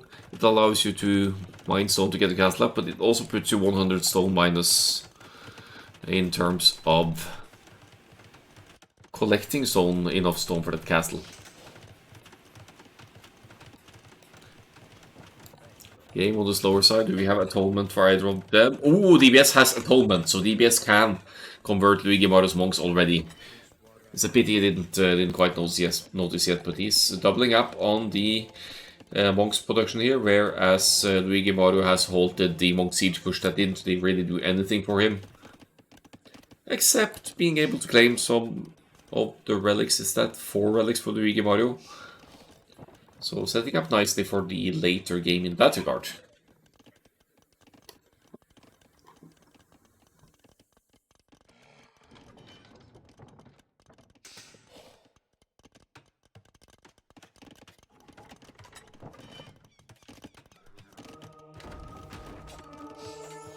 It's probably just a starting scout, so no extra scouts for now. As you can see, Atonement is in DBS here, so DBS will be able to convert Luigi Mario's monks. I think Luigi Mario actually deleted his own monk to prevent that from happening. There's not going to be much damage done by Monk Siege Castle Ace push here, but when or if Luigi Mario is able to get a castle up of his own, if he's able to beat the Byzantines in the Imperial Age, which I'm not sure he will be, then then you can just transition your already existing monks and army into a monk prep push in the Imperial Age. You need the passive Imperial Age momentum though, and that's not something Luigi Mario is aiming for now.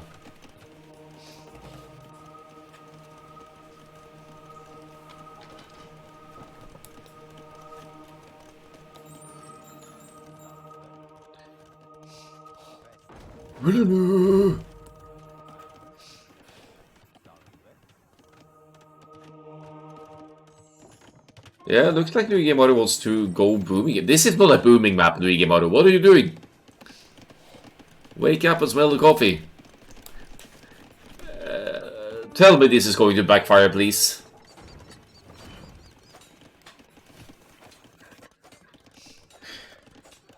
There was a castle, but you generally need 2 to cover the base fully.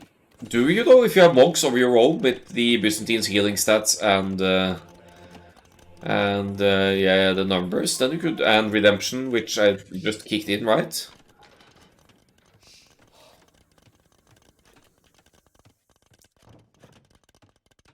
I don't think it's just black and white just like that. It's not a great castle, but it covers the gold. It's not a bad castle either.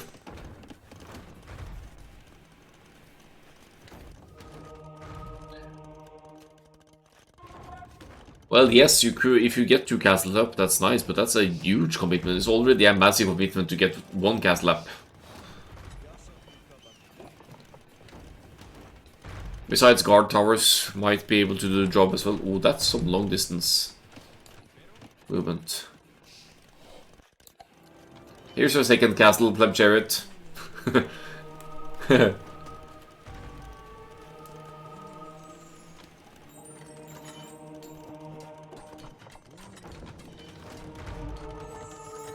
Castle is no excuse for not siege monk pushing. I mean, you could still push this area, so you're not wrong. You're not wrong there, Tech Chariot. Speaking of, Imperial Age is on the way for DBS. That should unlock block printing, theocracy, these kinds of goodies.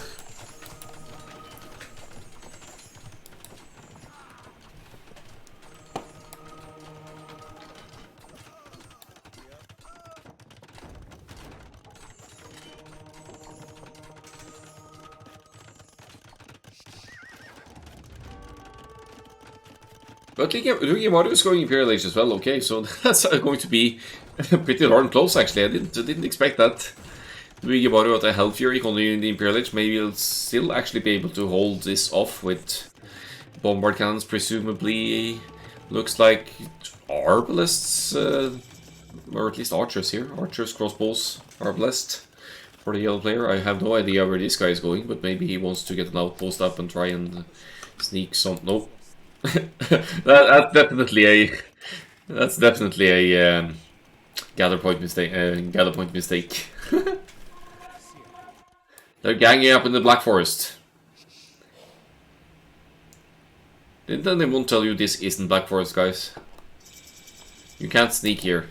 There's stone walls in the way.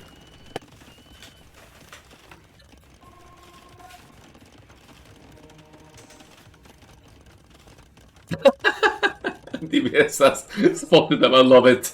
It's going to convert the stray builder. Is this a peaceful offering from Luigi Mario because DBS is behind in builders or what?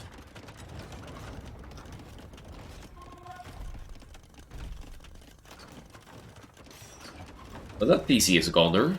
And there's definitely not enough stone for a castle at all. I don't know where all that stone went. Some of it into TCs, maybe some stone sold for continued monk production as well. Ram? One does not simply ram down a Byzantine's castle. Have a look at the HP here, it's 6,720.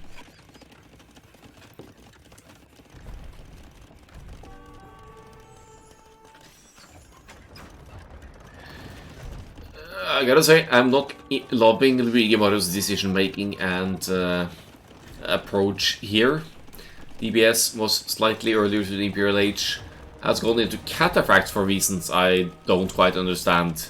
They're just gonna be converted by the monks.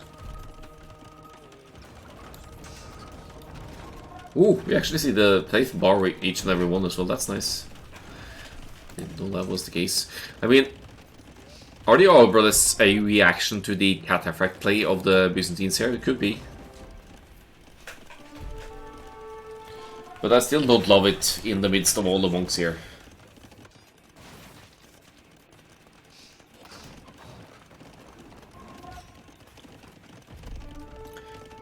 For sure, Luigi Mario has the means to deal with cataphracts here. I don't understand the cataphracts. Malay, unless they go forced levy, that bonus against infantry isn't going to do anything for you. Block printing is in. What else do we have in here? Oh, redemption, sanctity, not fervor actually, and not theocracy. Arbalest from the Malay, but Byzantines have cheaper skirmishers, elite skirmishers coming in. That's an immediate reaction to seeing the Arbalests, I'd say.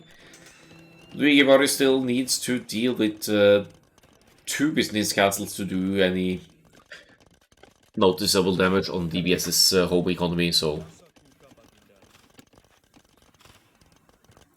I said I favored Luigi Maru's position earlier. Now I'm favoring DBS because of both of the players' hesitancy in their approaches here.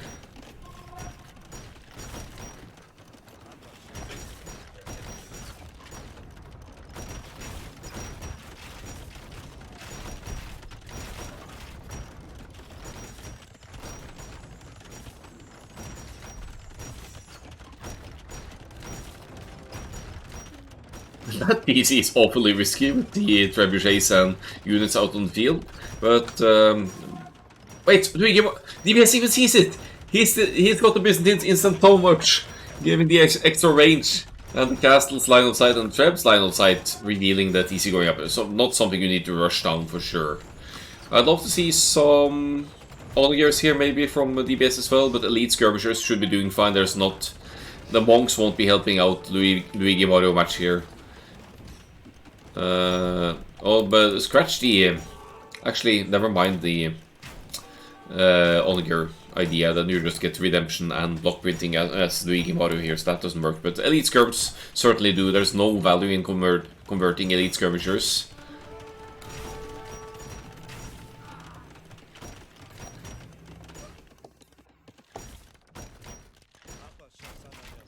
"33 arbs and counting, so the arbless mass is increasing for the yellow player here. The skirmisher numbers at Holt still massively housed here. This housed for so long, DBS here. Imagine how many more skirms he could have had. If not for the housedness here, it's not enough skirmishers currently to hold off the arbalists.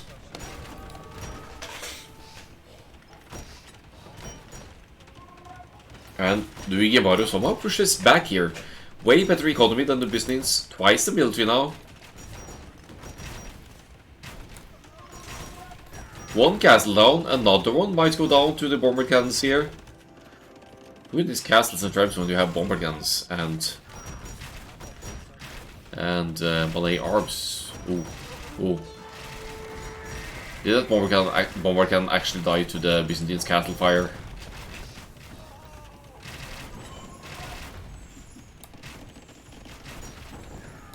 DBS scrambling out the skirmishers. They have full upgrades, but they just don't have the numbers yet. Ooh, nice monk snipe though.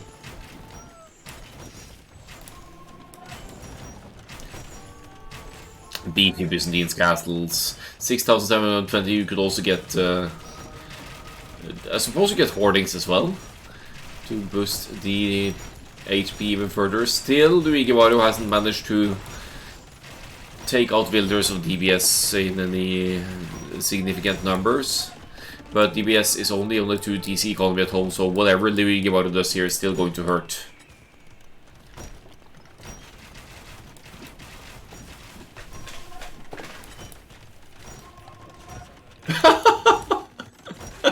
Oh, I love it.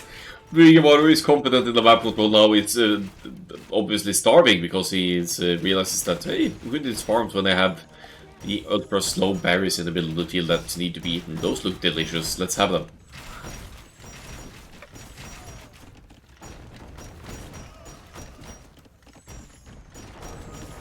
Will the mighty Byzantines skirmishers hold off the aggression here? DBS massively housed again here, losing another castle. Somehow losing another castle. This gives Luigi Mario free passage with the arbalests and bomber cannons here, and somehow Luigi Mario turned this one around and is up to 3-1. What happened here? Failed monk siege push into Malay domination, but I guess that faster Imperial Age of the, or faster uptimes of the Malay in general is what makes a strong difference here against DBS. Let's have a look at the stats. Not too many conversions and raisings here. More monk techs for the defending player, DBS. Somehow losing 2 Byzantine castles there. Might have struggled a bit to come up with a means to deal with a forward pressure like that. Way better economy for the Malay. But what are the eco upgrades like actually? Yeah, only horse collar, but not too much of a farm economy either. Feels like DBS's reactions are good. Skirmishes against ARBs. Siege against siege, I presume. It's just not happening in enough numbers and quickly enough to defend the aggression.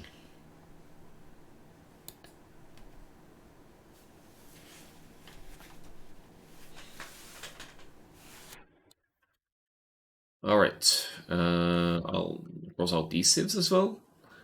We have the Malay taking that one against the Byzantines. We're still left with Burgundians and Inques to be played for DBS, and we have Portuguese and Italians for Luigi. Definitely favoring Luigi's civs here. But never say never. It is time for game 5.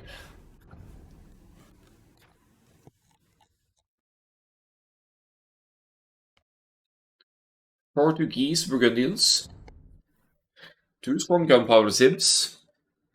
In a sense, 2 strong eco civs as well, because the Portuguese, they have the Feitoria at the very late game to provide them resources. In theory, no other players would be able to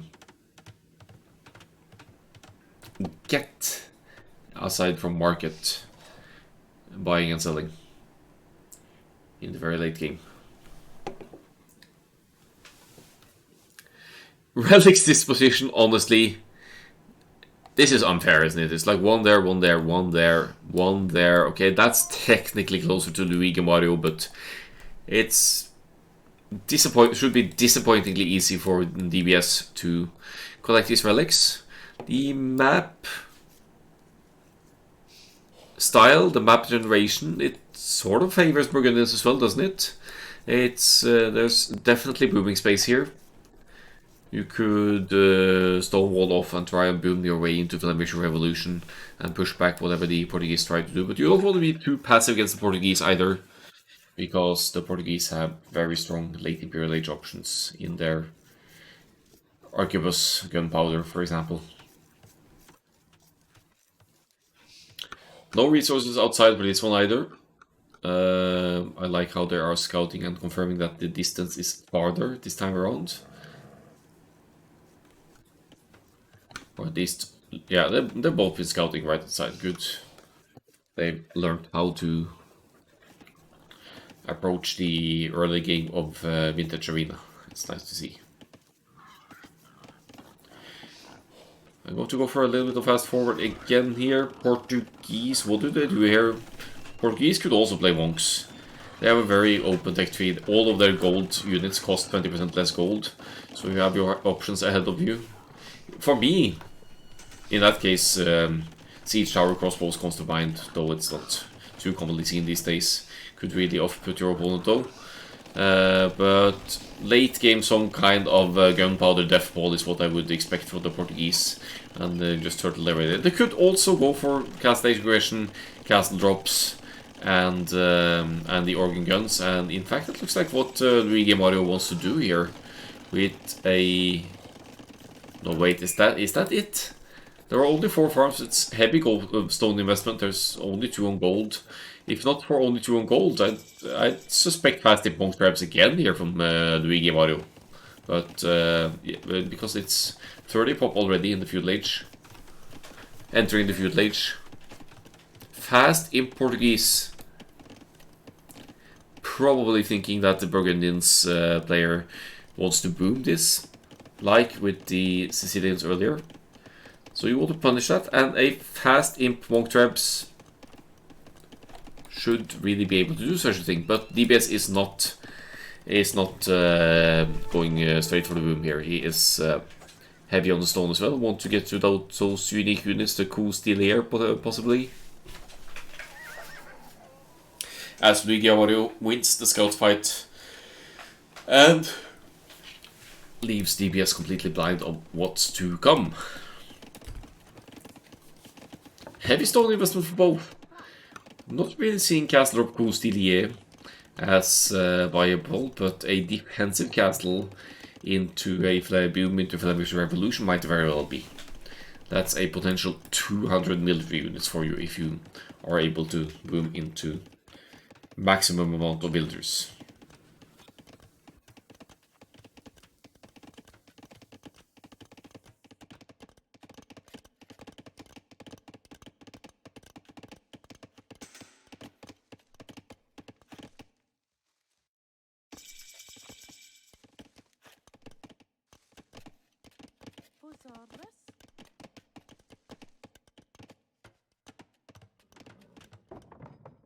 Luigi on point with the scout, having the scout alive here, scouting alongside the walls to see if a castle or any such thing is going up. Is he gonna see it? I think it's just... Look at that, that's one tile outside. One tile, or technically 2 tiles away from the scout line of sight. Good spot.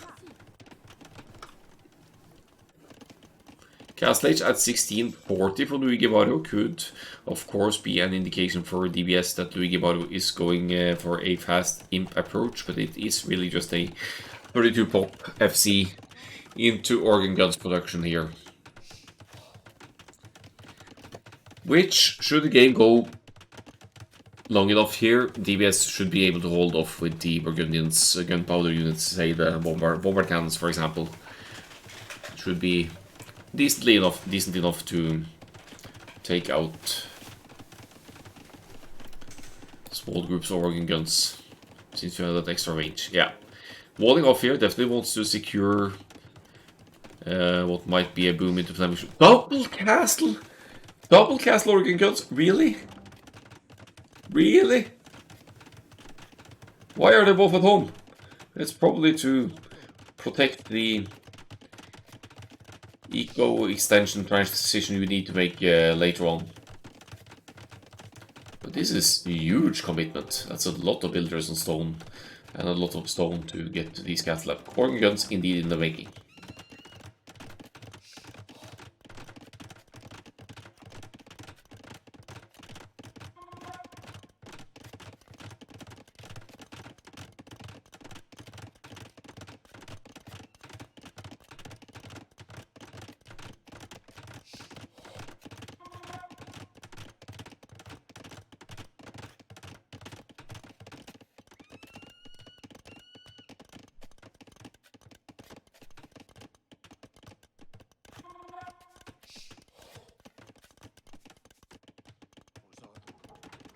Relics being collected here. There's not really any contesting the middle map here amongst the players. Just the starting cell for Luigi Mario, but he will have the organ guns out soon enough here. Will it work out though? If he reveals the organ guns too early, that's going to give DBS time to think about a response. In which case, for the Burgundians, you could go into... You have your monks already, so you could go into Redemption, because the organ gun is a siege weapon.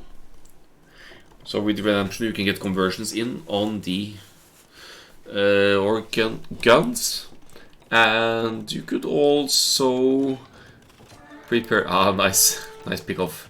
Could also prepare bombard cannons as mentioned earlier, or Onager, Halb Onager, for example, Hussar Onager, or Burgundians maybe they don't get Hussar light cab Onager. I lost to Saint Strat in the semi versus Luigi. Oh yeah, did you meet in the losers bracket then, I guess, before this final? No, in the semi, of course, and then you went from the losers bracket and back, or through some other minutes. Okay, so we've seen it. Is it counterable though? Double layers of walls for the Burgundians here, so as not to let the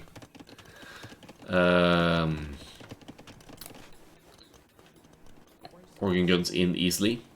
10 organ guns. Having the 2 castles and some food and gold income, I could see Luigi Mario petarding in for the surprise factory as well, but it doesn't really know much about what's going on other than that there's a castle over here. Relic status is going to be 3-2-1 for the DBS for the time being. Is there a last one somewhere? It's probably being brought in by one of them. Ah, there it is, yeah. Poor Spearman.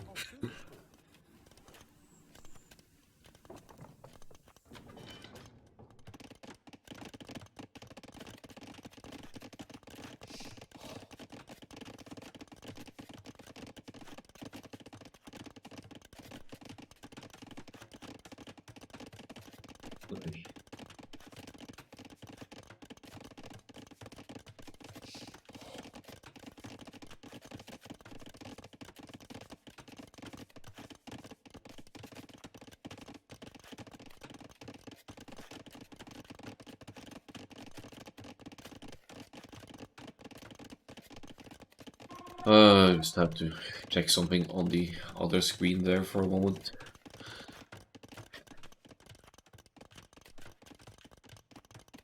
And it's a lot of organ guns, and now the Imperial Age following behind it as well. I might assume this is a very low pop, I might assume we're going to see some Fatorias in the back as well. In the Imperial Age, I think we might, because this is just one TC. Gold investment, but if Luigi Mario is able to plop down some Praetorias in the back, he'll be easily still be able to muster resources for more organ guns, trebs, siege weapons, without having to think about economy management. It is ballsy of Luigi Mario to try the same strat, though, even since he's won with that against DBS before, I think so. He must be confident in this strategy in particular, for that reason.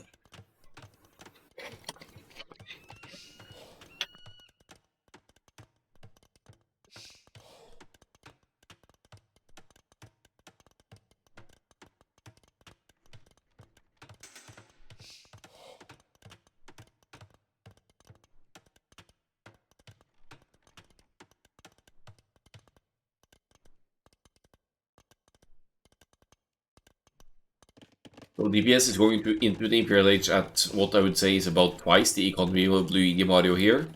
There is enough stone for another castle, which goes semi-forward here to protect the Souls of Gold's outpost out of out as well. That's to track the organ guns movement, I'd say, and yeah, to get some idea of building foundations going up. He has the mobility, much more so than Luigi Mario in the coups in the air, I would probably say. I see the Siege Workshop is back up in the back here as well, and with the Imperial Age kicking in, the University will probably be ready to research chemistry for DBS as well to have the siege options ready. Here come the Praetorias. Here we go. 1 TC fast-ish in Praetoria organ gun push. I can certainly see this being strong.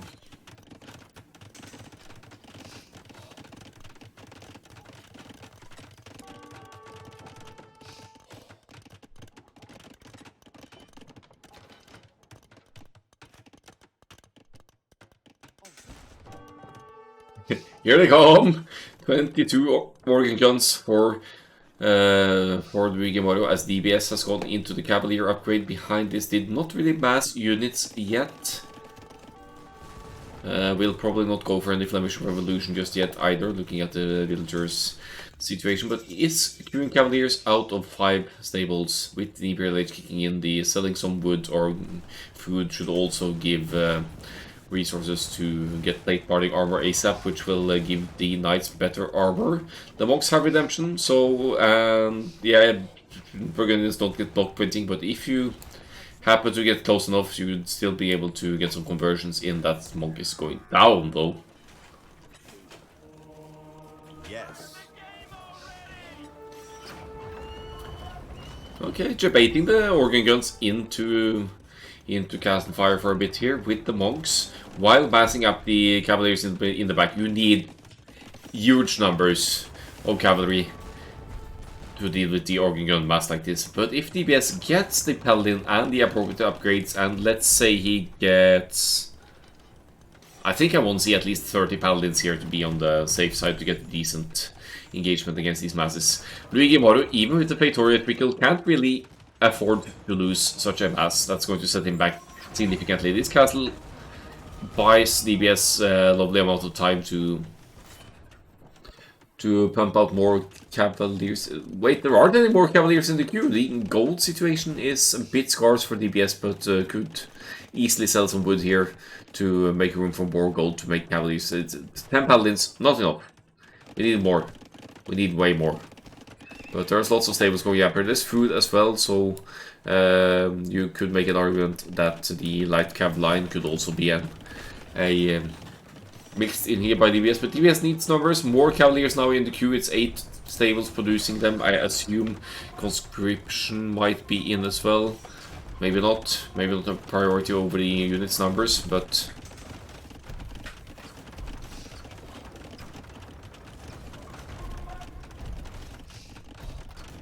As the castles go down, the paladin numbers go up, and it's a very healthy production of the mounted units here for DBS. That is going to catch Luigi Mario off guard, I'm sure. He's not going to be prepared for almost 30 paladins here. Moving in with the organ guns! This is dangerous. What if there were 3 oligars right behind the walls here? Then the organ guns would be dead meat, but patiently massing even more paladins here for DBS, and now going in for the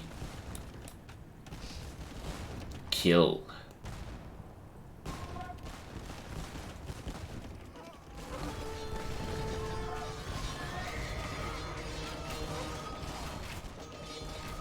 Beautiful engagement here. This should be the end of the Portuguese right then and there. Granted, DBS did lose his castles, which means that trebuchets aren't at the ready yet. Arbalest switch from Luigi Mario, so he's not going to go for the organ guns yet again here. That resource trickle is quick though. Let's have a look at the Feitoria situation here. Only 3? I expected more actually.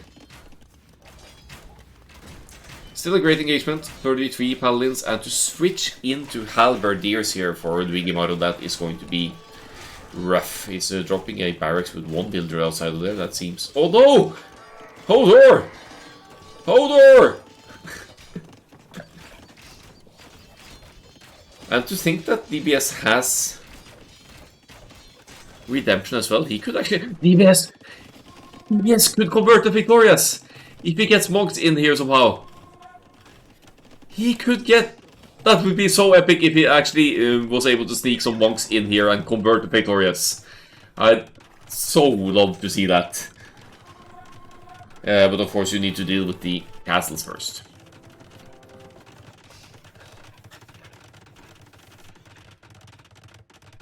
Well guys, this is what you get for reusing strats. I have no idea where these guys are going, but that's not gonna end well for them.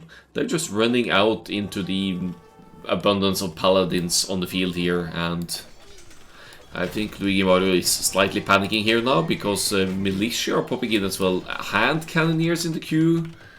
I'm not too sure what that's going to accomplish here, but I suppose they have higher damage output against Burgundian paladins than Arbs do. Maybe that's the reasoning. Look at all the villagers going down though. 28, 30. That Feitoria trickle, that's not going to save you alone. He's like, but I have Feitoриas. Yeah. Quite right. Here come the rangers from DBS as well. Which I will assume will be hand cannoneers at this point, just to have a proper response to Luigi Mario's hand cannoneers and Luigi Mario's eventual halb switch, if any. 2 tribes out, more in the queue, 2 more in the queue. Arsak wants the ultimate disrespect, he wants to see Flemish Revolution here. It might be time for that. It might be time for that.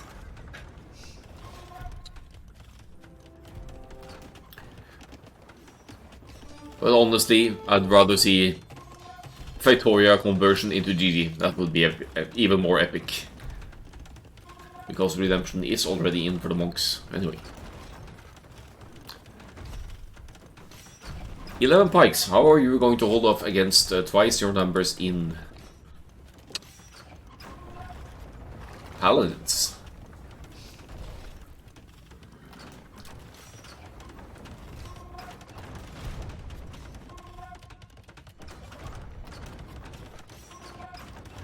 Supposed to try to reach this castle as well, right?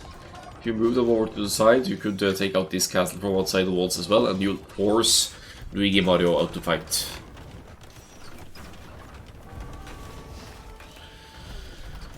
This means if DBS takes this game, the next matchup will be Italians versus Incas.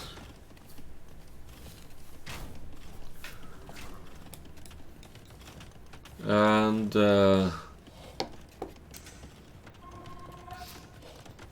that is one I'm looking forward to, because it's I haven't seen Incas a lot on Arena, and there's probably a reason for it. They have some things going for them, but they really shine more on other maps. I hope we get to see that damn Korean mirror. Yeah, maybe.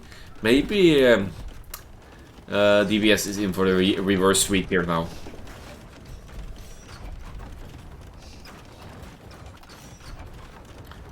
Yeah, I think so, because Italians have hand cannoneers against the Eagles and arguably Condottiero. But Incas, they have all of the... I mean, they have slingers against the Condottieros again, and they have...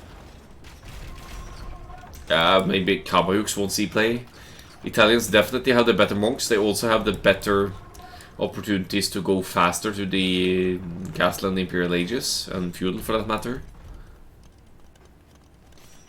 But Incas really should have good responses still.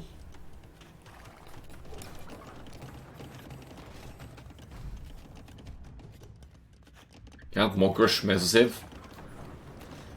You can, but it shouldn't work.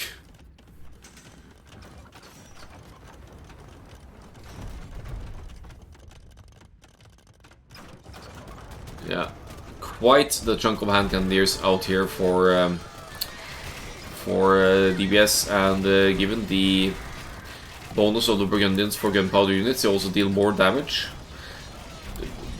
Taking out quite a few of the halbs here, just like that, all the halbs are gone. Duigimaru is with 23 military now to the 41 of DBS. The Trebs still stay alive, which means that this castle is at risk of going down as well, which means no more trebuchets for Duigimaru. The Paladins dive in for a bit of raiding again. It's not like there's much eco to raid here.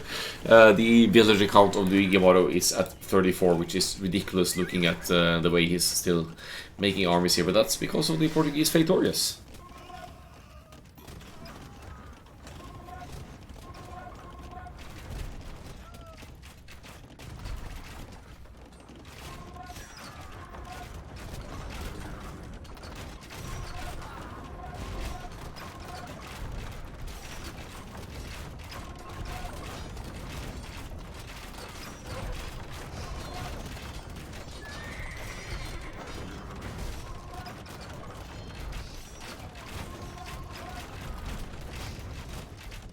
Here comes that castle again, probably almost in the same spot as before with DBS, but he's got this one in the bag. Even with the Portuguese defensive capabilities, maybe Luigi Mario could consider some bomber towers or something here to try and claim the map back, but...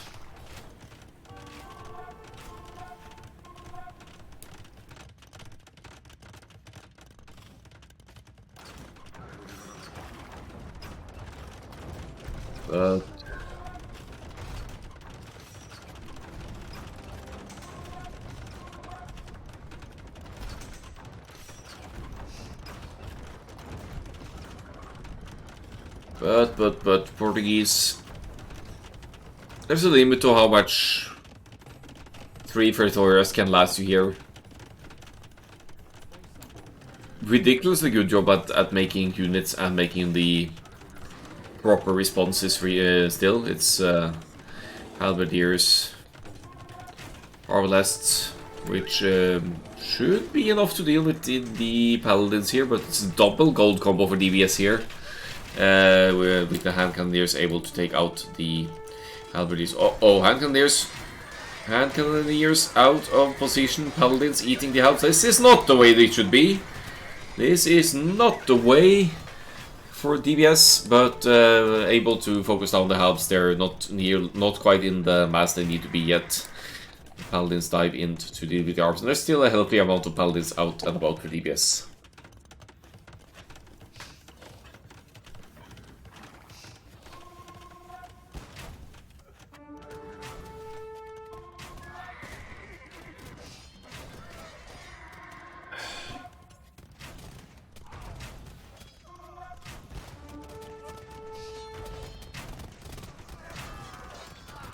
Yeah, it takes a long while to get to mass arquebus gunpowder, doesn't it?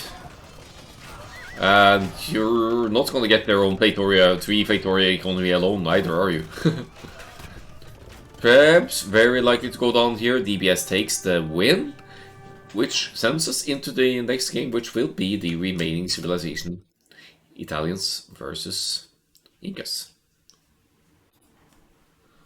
There we go. Look at the stats before we move on here.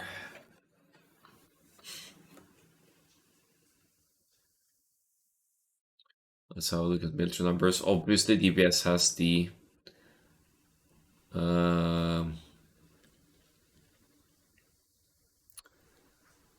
better army population over the Portuguese because the Portuguese have the victorious taking up 20 pop base apiece. So that could be well played by DBS here, pumping out the army numbers and obviously the proper responses to what Luigi Mario was making as well. Economy situation speaks for itself here. Burgundians, was it ever more than 3 DCs? Yeah, it did expand into the field eventually. Couple of minutes between the Imperial Ages there.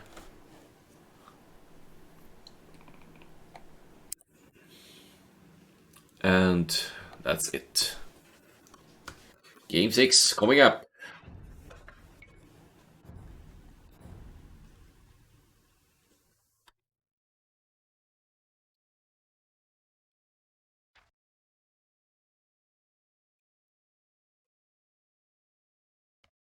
Well, we already know what's coming. It's Italians versus Incas. Let's see what the map gen brings us this time. It's quite close again. Not really playing into the mobility of eagles, I guess, with this kind of difference. The pigs are outside, the deer are outside. We're going to fight for some resources in the middle now. Both players with the gate close to the deer, so they know that the deer are outside. Would an all-in eagles play work here, though? I mean, it's so tight, you could easily make choke points here, couldn't you? To punish eagles play. It's a short distance for any means to break through or transport over the wall, but let's see what Luigi Mario has in mind. He still is one game up, so this is another match point for the yellow player.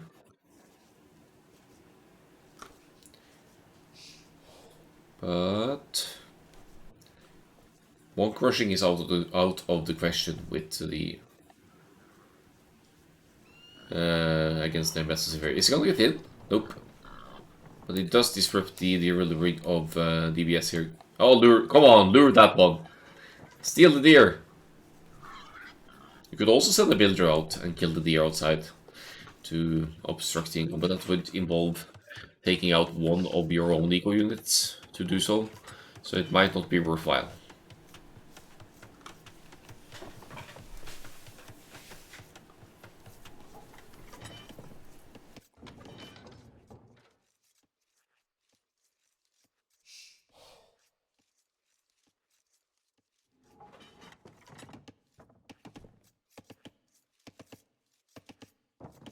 Ooh. It's actually an approach I haven't seen before, to try and push all of the deer inside of the walls first, to just keep them inside and, and push them in for later. The risk is that the other deer will run away. You know, if he sends the pig back to the door, this deer will run out. Probably run out. Right? Oh! I knew it. I knew it. This is not the way.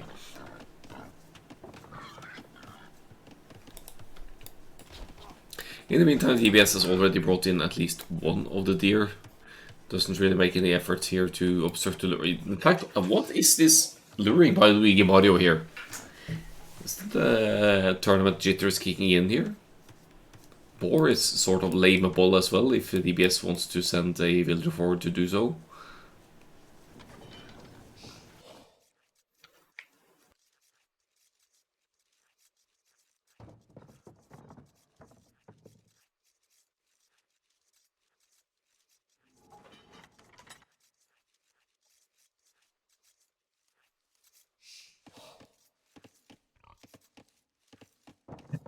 Oh dear.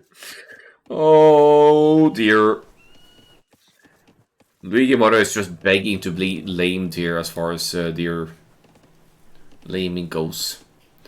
It's minute 6 and it still hasn't sent in a single deer.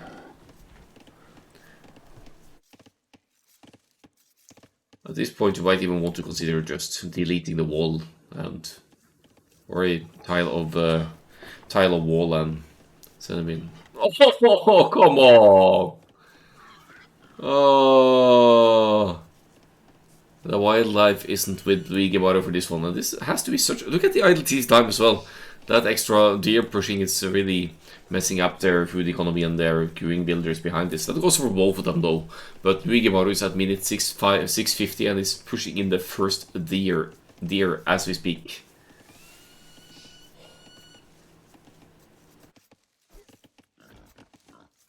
Which admittedly feels very late, depending on what plan is here, of course. DBS also got Loom, so he's behind one builder here, as opposed to Luigi Mario, who doesn't, which means that Luigi Mario will be bringing in more resources while preparing the transition here. He's arguably ahead in economy, or he is ahead in the economy as a result of that.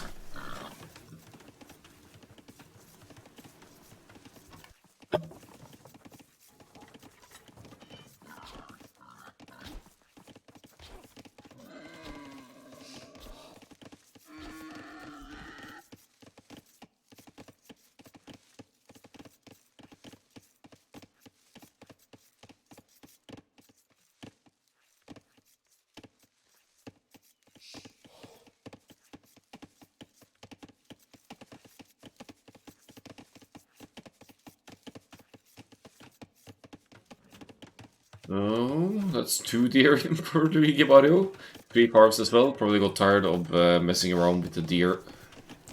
Now going to gold as well. Looks like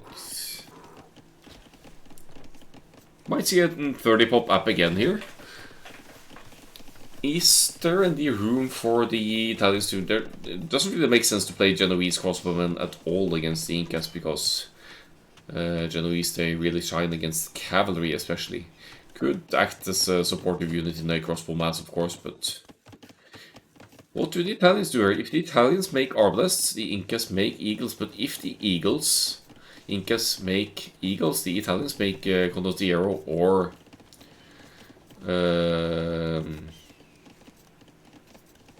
hand cannoneers.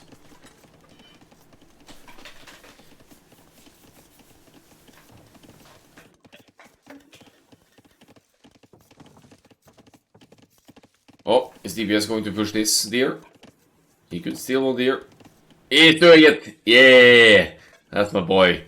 Labor boy. He doesn't have any pigs to keep the gate open though, so he needs to commit the villager. But I think it's worth it.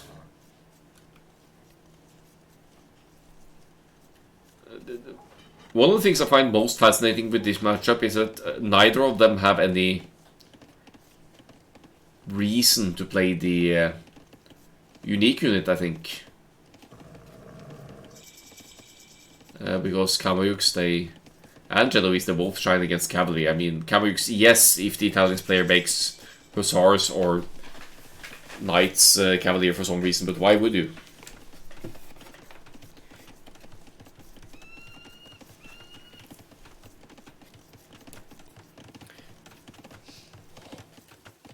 Also, that unique technology is extra armor for the Kameyuks. I need to... Right! Extra armor. Yeah, it's true. Maybe Mass Kameyuks has a play here, because Kameyuks are surprisingly tanky against ranged fire as well. But no matter what, we're looking at a double gold combo here for both.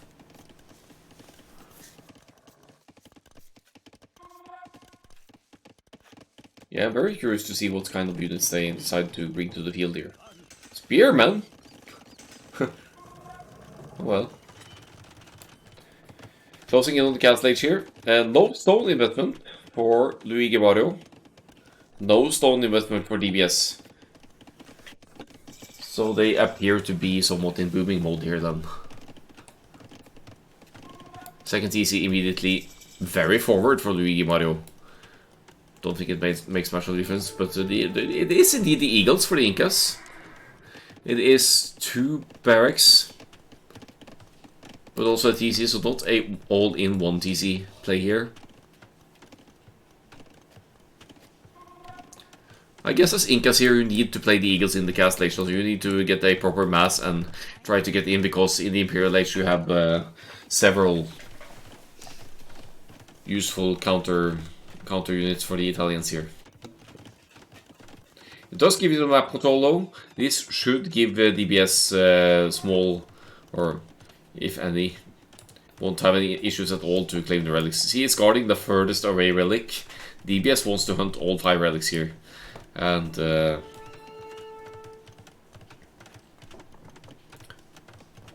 also committing more to the boom at home behind all of this. It's definitely forcing Luigi Maru to react. If Luigi Maru overreacts here, he'll go into barracks and longswords as well, but I don't think it's that time by any means yet. He does have the stone walls keeping the yields out anyway. And he can also use the archers from behind his own walls to get some sneak shots in on the mighty eagles. Oh.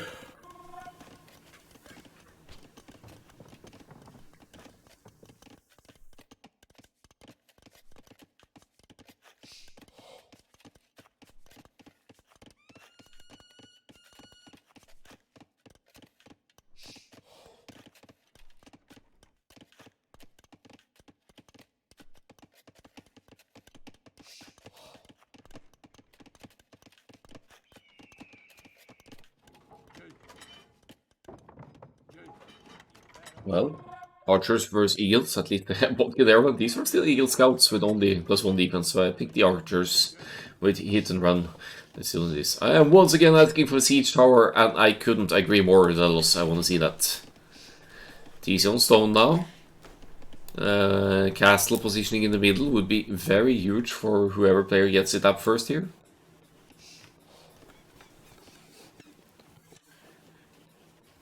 But siege towers for the eagles, that could do significant damage on the Italian base here for sure.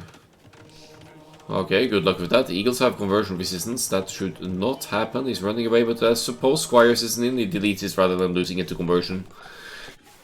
Suppose that's a good call from DBS. DBS not queuing more eagles.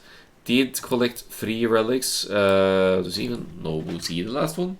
Didn't scout the last one. Okay. Neither of them scouted the last relic. That's funny.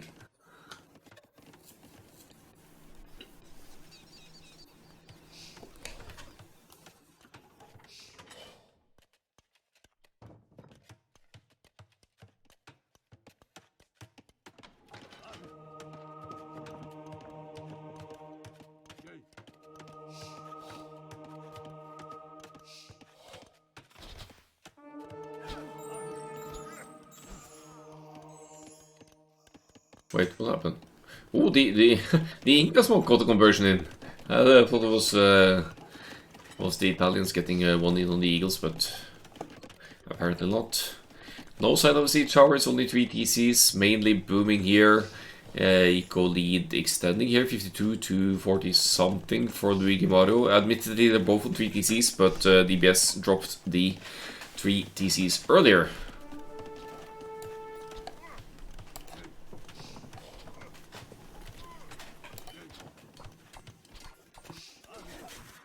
Down goes the archer, and with the eagles out and about, the archers isn't really long-term play here.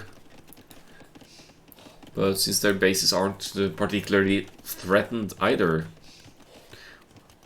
both the players are free to boom away, and we're looking at the late castle, early Imperial engagements here. Probably Imperial Age fighting here, by the looks of it. There's not really much army being added to the field. Just for fun, let's have a look at the farming eco going on here. Slightly higher for Luigi Maru. It's like a couple more farms, nothing too crazy, but look at the resources of DBS, only missing the second building now to go Imperial Age. Whatever that Imperial Age might bring, but I think we're going to see a forward castle could easily go here with the map control of DBS. And we already have the monks, Inca's monks. They don't have the greatest stats, but they could still convert enemy defensive units, of course. The university for instant chemistry, presumably in the Imperial Age, but also potentially for ballistics or any ranged units.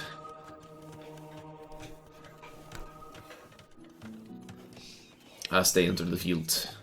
Monks comfortably outranging the archers, not really getting any conversions in here, DBS, but still being annoying with the little armies that he actually has outside.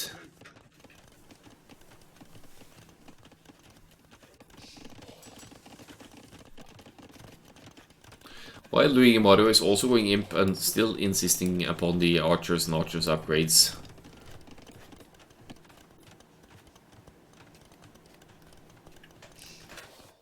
Which is weird considering we've already seen eagles on the field. 2 more barracks going up here as well. Triple barracks production, quadruple, quintuple barracks production for DBS. Now we're talking. Is it Eagle Arb? And the forward castle?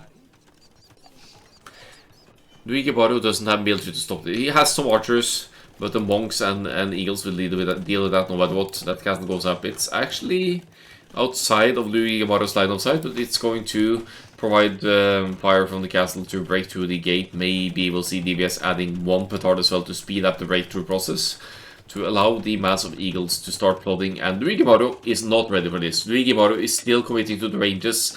Will need a...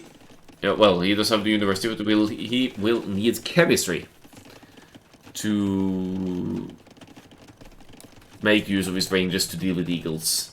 Alternatively, he can drop barracks and make the condotieros, but then that would take a lot to... Even if you don't need to go through the men-at-arms line upgrade, you still need the attack and defense upgrades from the blacksmith, and that's both resource and time-consuming. Archers moving out too late there as well, can't do anything about the castle. DBS looking to be in a good spot here now. Lower idle tease time, 4-1 in the relics count, and in the lead military-wise as well. Stables coming up for Luigi Mario. Why though? Why keep insisting on the stable when you see there's a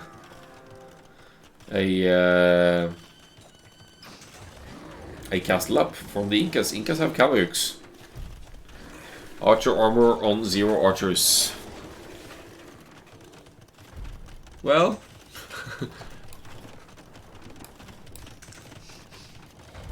he's just saving it up for later. Both goals to be contested here as well.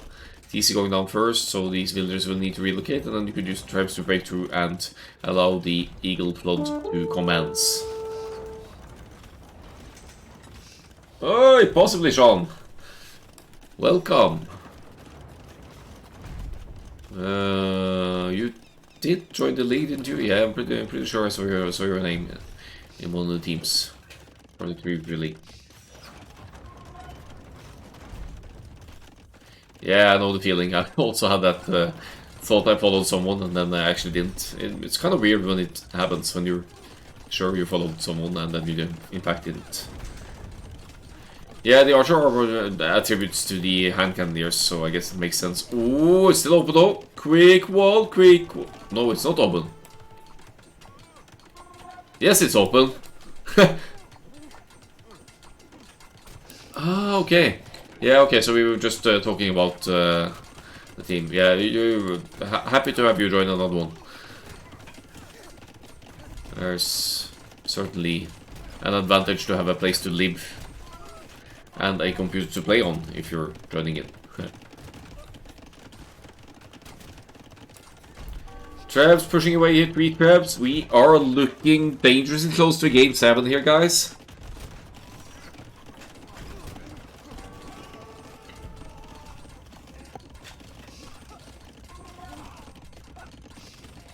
Yeah, Eagles, a much larger mass than the hand cannoneers for now. They could just comfortably hunt them down, not worry too much about it. Elite Eagle Warrior is in, they move quickly as well. Didn't quite catch if Squires is in, but of course it is. They are possibly, aside from the unique technology, they are fabric shields. They are fully upgraded for all intents and purposes. Well, not attack-wise either, but you don't need to stress that the defense is more important. Luigi Mario losing builders rapidly here is going to lose TCs to Siege Fire as well, and he just does not get the opportunity to amass enough counter units here. GG is called.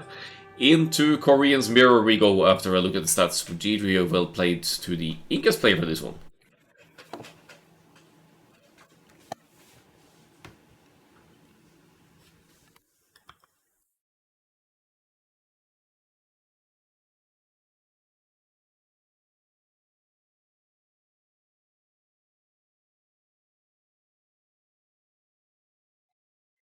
Alright.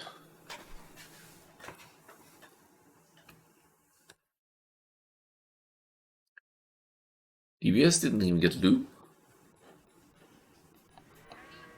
I did get loom, it's just hidden behind everything here. Sometimes you see the players getting loom really late on arena because you technically don't need it until you really are in danger of raids and stuff like that.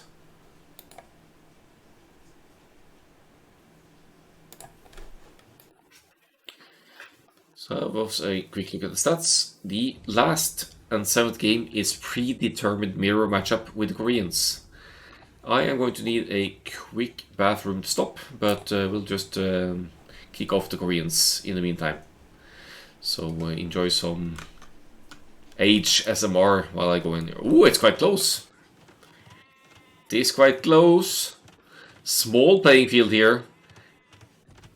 This is going to be a fun one with Koreans siege weapons and castles, war wagons possibly.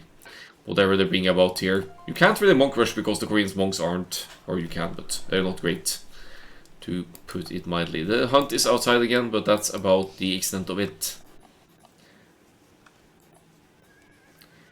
I will be right back while the players get started here.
Alright, what did I miss?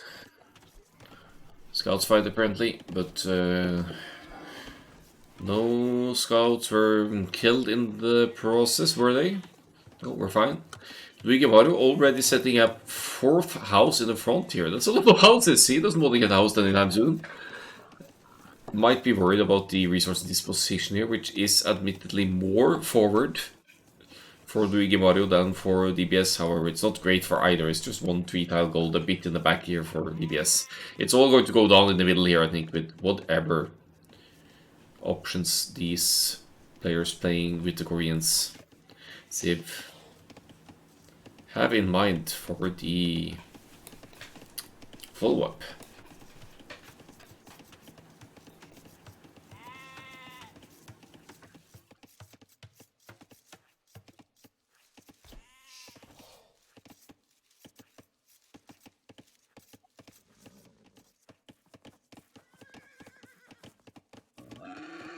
I mean, technically they could lame each other in terms of the deer. This is the D5 game, so I don't think we'll see any tower rushes here, to put it mildly. Even though that would be hilarious. We've had, or I've casted only one Korean Spear, and that was Jon Snow versus the Bloodless, wasn't it? Or something like that. And that was just ridiculous. It was so stupid. Such a stupid game, which Jon Snow arguably threw, but yeah. Fun to cast. Also painful watch. So let's see what this one brings. If it's going to be War Wagons versus War Wagons, but if one player makes War Wagons, the other player should make Monks, probably. Again, you could move a villager forward here. When you're that close, you could move a villager forward, you could lame the boar, and in the sense that you shoot it from outside the walls and have a lot of the meat decay, or you could also hit the hunt with villagers, so you have to long distance hunt it instead of eating it very close to home like this.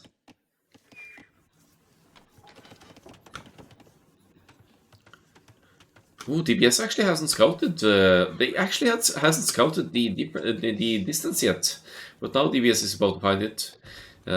Finds the edge of the walls there and realizes that these two players are really close. We've seen closer spawns, but this is still does not leave much field to play with in the middle. You have space to boom in the back though if you are in a booming mood.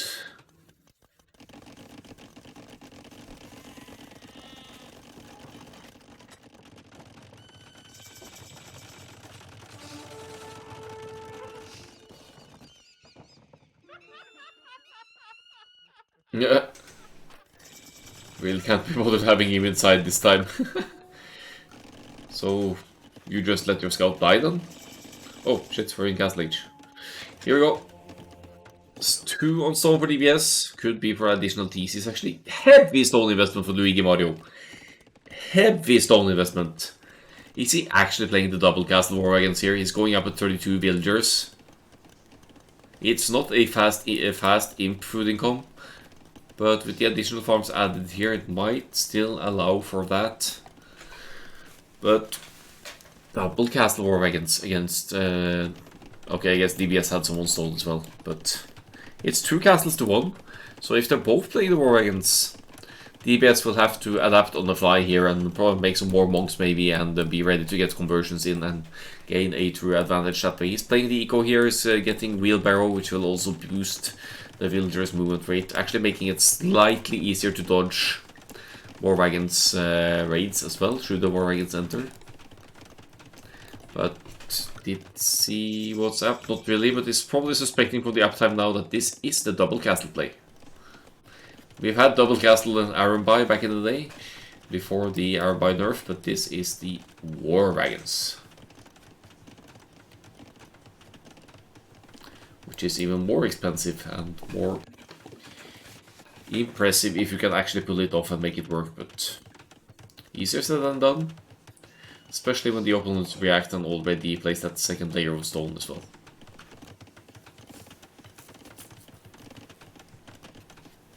I wonder if it will show in the score as well that Luigi Mario has 2 castles up. Once you get to complete the castle, that should give you that society score, right? So with 2 castles, that could also be a teller that the score bumping up, that something like this is going on.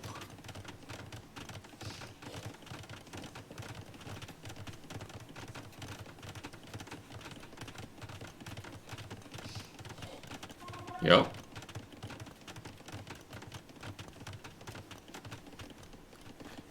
Yeah, okay, it's not huge. Maybe it's not noticeable. DBS and the towers. He did that in the first game with the humans as well. Random towers in the middle of the field. Here it kind of makes sense. It at least gives DBS a heads up if Luigi Mario tries to cover this area with the castle or some other units present as well. I guess the guard tower gives decent vision over here. It's yeah.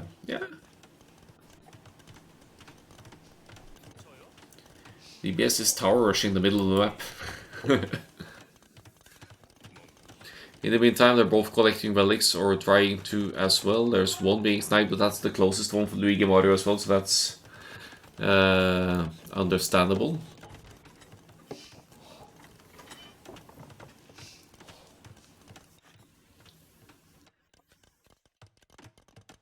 But I think that also might be the only relic that the Luigi Mario is able to collect this game.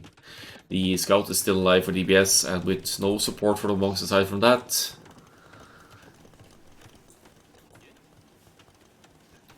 Actually, this tower sort of limits our war wagon movement as well.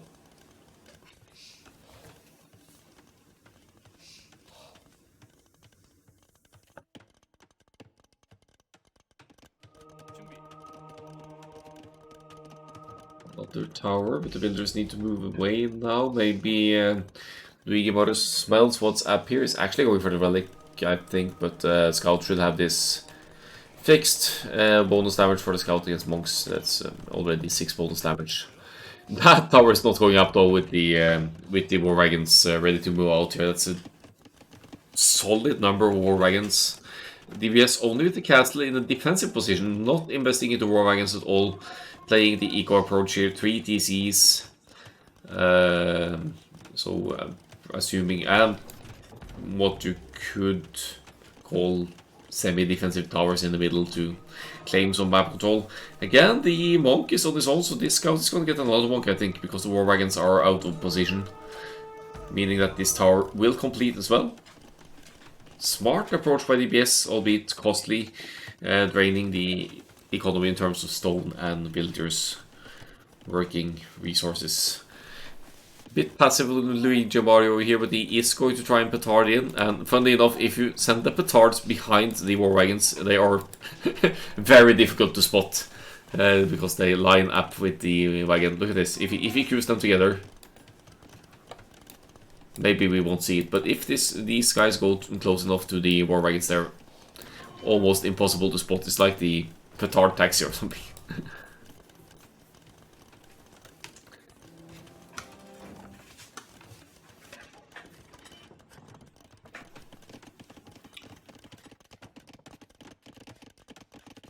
Luigi Mario is going to need more petards to break in though, because the castle is in the wrong way. Or is it in a great spot here? There's stone walls over to the other side. And it's been 25 minutes now and it's not really been making any efforts to get through. Just play. No! Okay, yeah, I guess it's not breaking through because of the castle that maybe he didn't know about until now. Well, the clock is definitely ticking for Luigi Mario to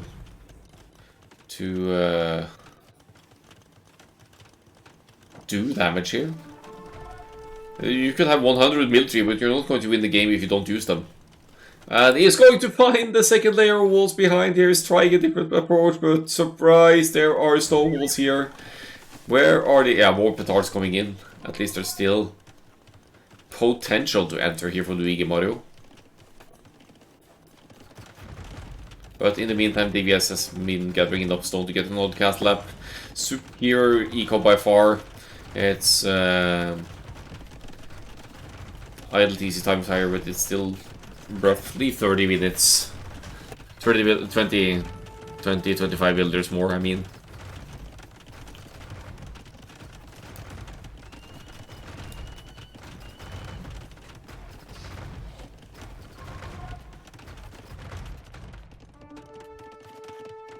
Just as the war wagons enter, another castle is up. This is great defense from DBS, honestly. It's seen right through the double castle war wagon play of Luigi Mario. And now he's going Imperial Age, and he is going to...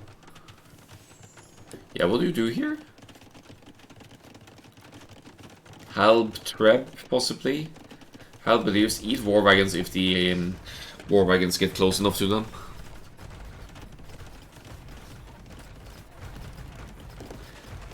I'd love to see Siege Oettinger, Halb Siege Oettinger as well, but I don't think the 1v1 economy really warrants that.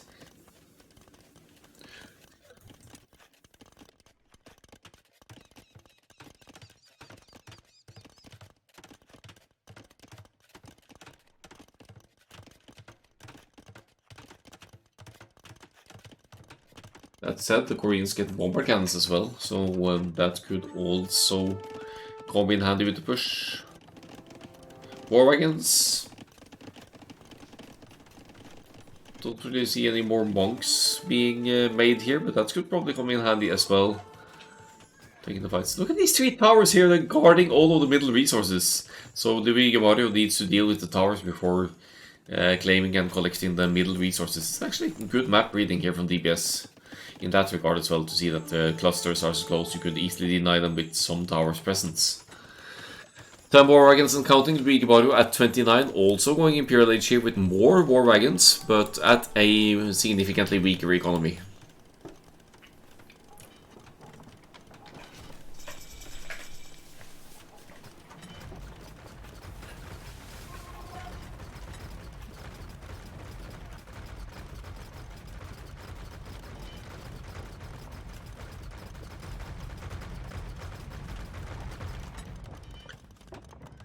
Big war wagon cluster in the middle here. Luigi Mario could easily take this fight, even within keeps fire here. He has the advantage in war wagon's numbers. I don't know why he's pulling back. He's playing this too passively, I think.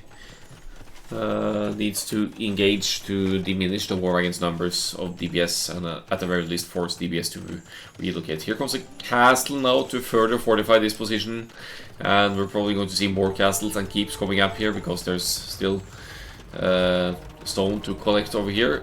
Monks for Luigi Mario, but Luigi Mario needs to stop this castle from going up as well, unless he is going to be able to queue enough trebs to punish DBS and chase him back here. To be fair, DBS has half the ability of Luigi Mario, and their main composition is war wagons here. Bracer just kicked in, better upgrades for the yellow player as well. Now getting some juicy engagements going. Ballistics is not in, it's on the way for DBS, but DBS certainly needs more numbers. It is 3 castles to 2 now though, so it should be within DBS's grasp to claim the numbers lead here.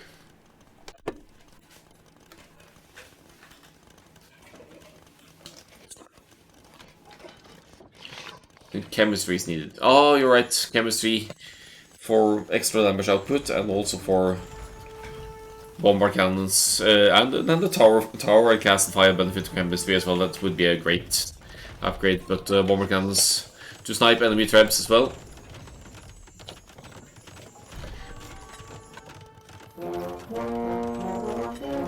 Hey, DBS with a 3-month sub. Thank you so much.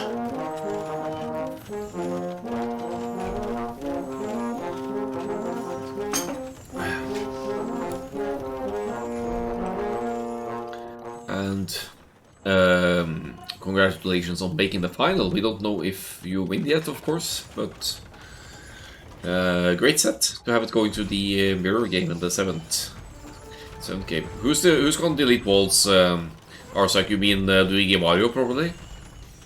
Because he has the numbers still. It's getting chemistry.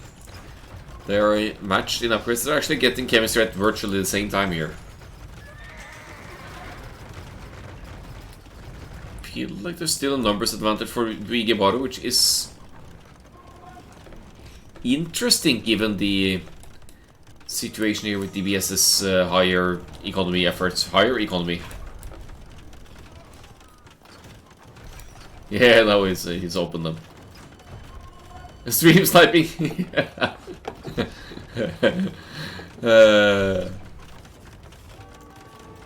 Don't tell me this castle stays up. More builders! Repair! Send them in! Ah! Ah!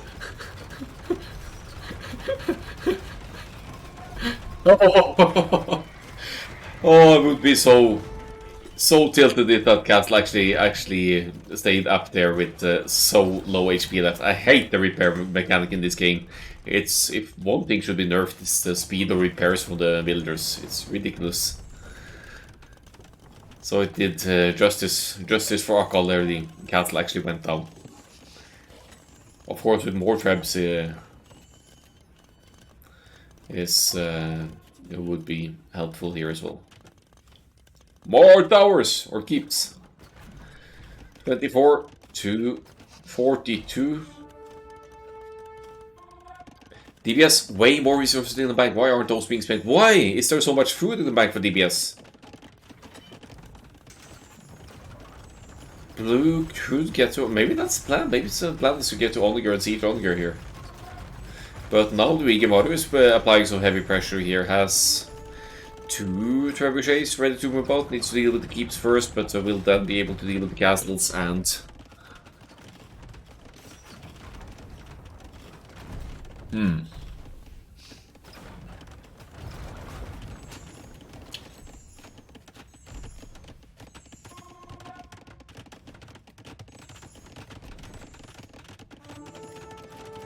Yeah, this is something it's never great to see forced defensive castles in the back like this. When you're committing to the war wagons as well, you need your production buildings. So I suppose that's the reason here. It keeps the economy in the back here safe. The gold is sort of... Yeah, it's still safe behind this castle until that one goes down. These stable techs definitely affect the war wagons. But it's a restore, by the way. But I do not think they have husbandry now. In fact, I don't think they have stables. Luigi Maru has the stable, but the movement speed is the same, so husbandry is not in yet unless they both have it, but I don't see any stable from DBS here.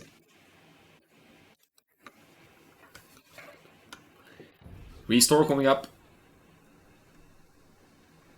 Oh, they delayed it to a different day, which is makes sense, of course. I may need to collect a loan. Oh, is oh, come on! Ah! What's going on here?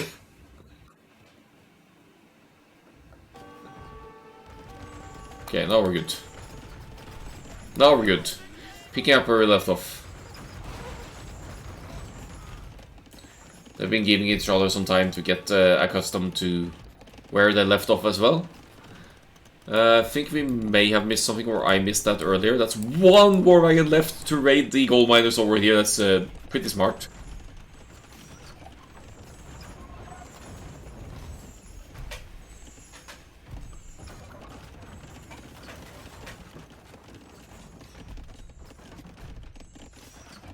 What would actually be interesting to see if they have Thumbring.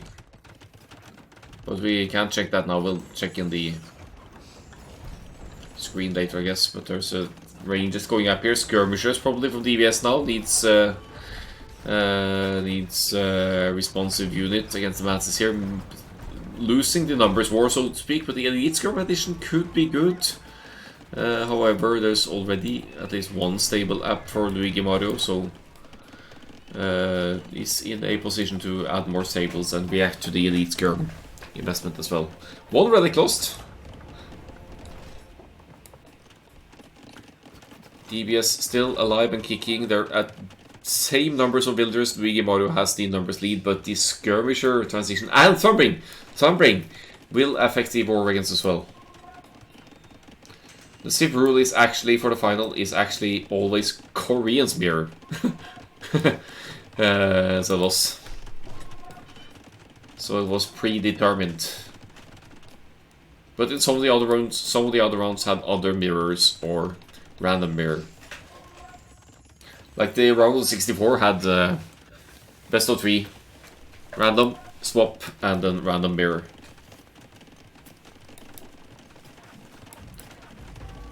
Why it's weird? Why is it weird though? It allows the players to prepare for the actual final game matchup.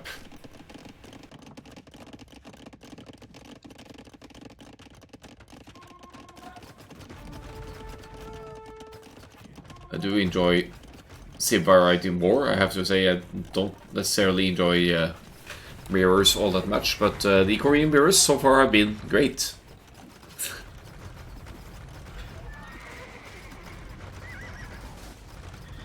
But always the same. Yeah. That's a valid point actually for the non-prize pool brackets, that all the finals will have the potential 7th game Korean's mirror.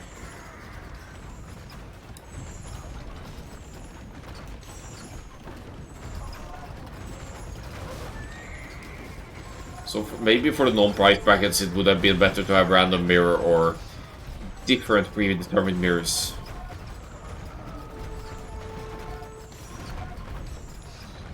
It's true, this is the first Korean's mirror I've seen actually both players going for war wagons.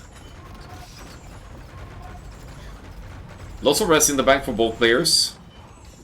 But skirmishes added by DBS, which means that Luigi Mario needs to add Hussar preferably to deal with them.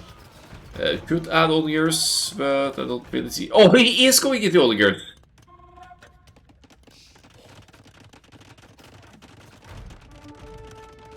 I think DBS is re-stabilizing here.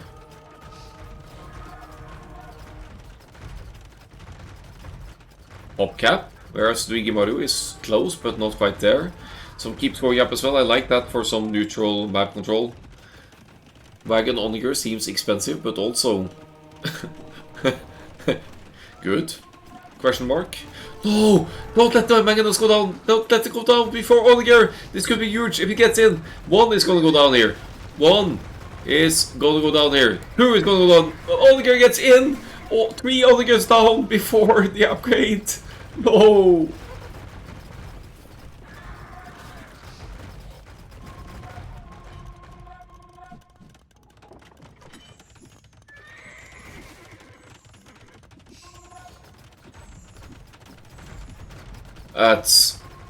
That's seconds away. That's 10 seconds too early for Luigi Mario. That's so unfortunate.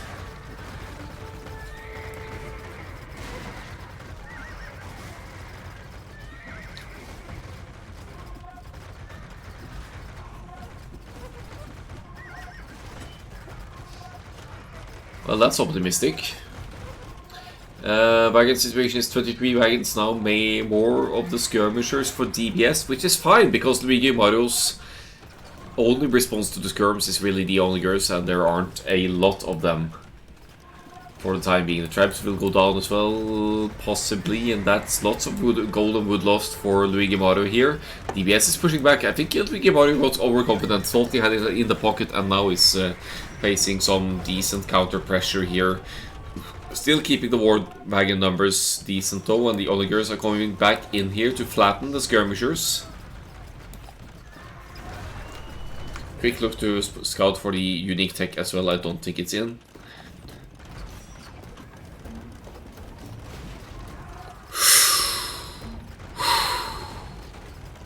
Good hits there.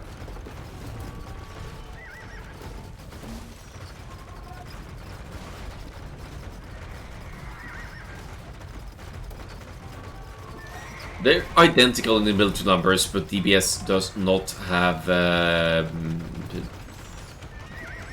I take that back, they're actually almost matched in War Wagon's numbers now. But DBS does... He's added bombard cannons against the Onigers. I think that's a good play.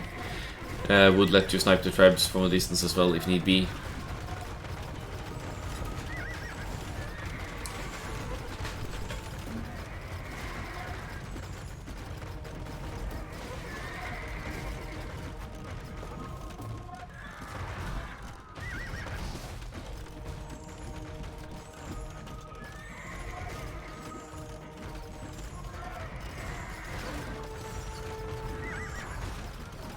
More ranges going up, good for the skirmishers production, 4 bombard cannons as well, which means that the onagers are less of a threat. Trebs actually trying to sneak focus some units here as well, so units really being put to good use here. Also deleting the walls of the blue to free up the gold axes to be more fluent over there. Luigi Mario seems to have more gold axes here than DBS, who bails on the gold to the side for... or was it a misclick maybe?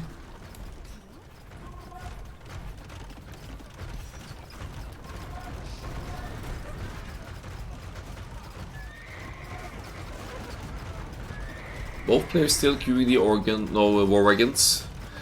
Luigi Mario still queuing villagers as well. 148 villagers for DBS. DBS at this rate, had he had the population space, he could have actually gone into hussars as well for some eco spamming in the economy of Luigi Mario.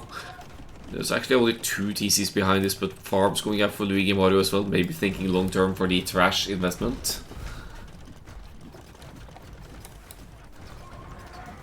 Oh, they're not bailing it, just... Wait!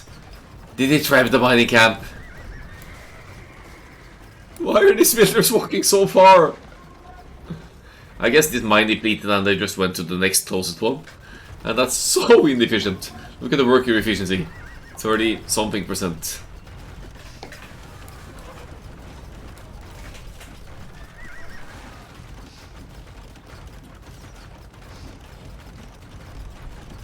Still better resources, better gold access for DBS by the looks of it. Could easily field more war wagons if he wanted to, but it's only 2 castles now. Might not be the desired plan here. Both players acting and reacting properly. DBS seeing the onagers going into the bomber cannons, also massing the skirmishers. But the onagers of Luigi Mario is a reaction to the mass skirmishers of the DBS, so this could go on for a while longer. As we have the late game villagers rushing down towers here to claim some of the gold to the side here. That tower does not stay up for long, that's just a distraction by DBS.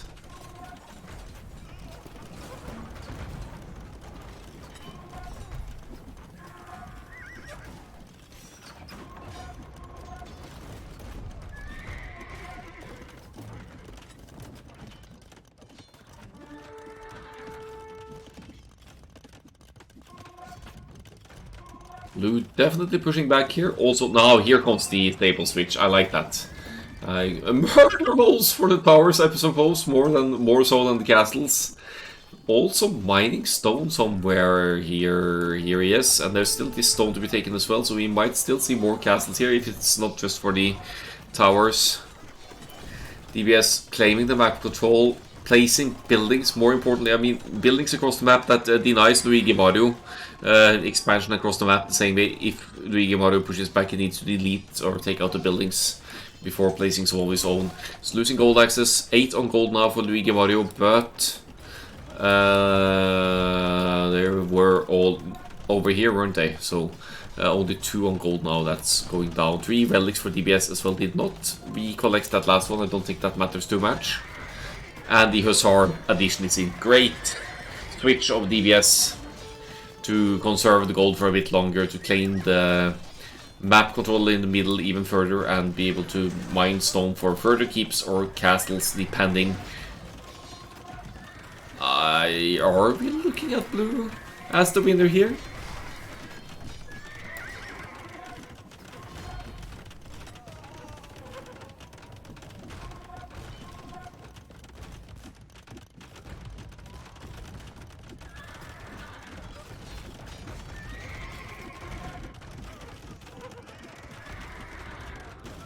I like to keep because they claim more of the map control with less investment. It's 125 stones, so you get to place more of them. They die more easily to traps, but that's less of an issue now, with Luigi Mario having to re-queue the traps and spend that precious gold for the expensive siege weapons here. Towers also forcing a reaction of Luigi Mario will not easily be able to move out, whether it be with elite skirms or war wagons here with these towers in the way. Now I think DBS is actually deliberately not selling woods so as to not give Luigi Mario any advantages in the market. Either that or is just there's just too much going on here to stop these things from happening. The keep tab oh never mind, it's not keeps, it's bombard towers, obviously. Of course it's bombard towers, they look so similar. So sorry about that, but that's even better obviously. Kills units much more convincingly, and your only option to deal with them are melee trebs, bombard cannons, or siege rams.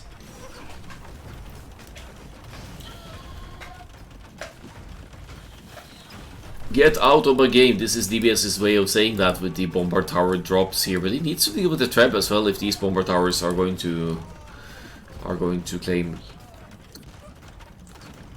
the map long term.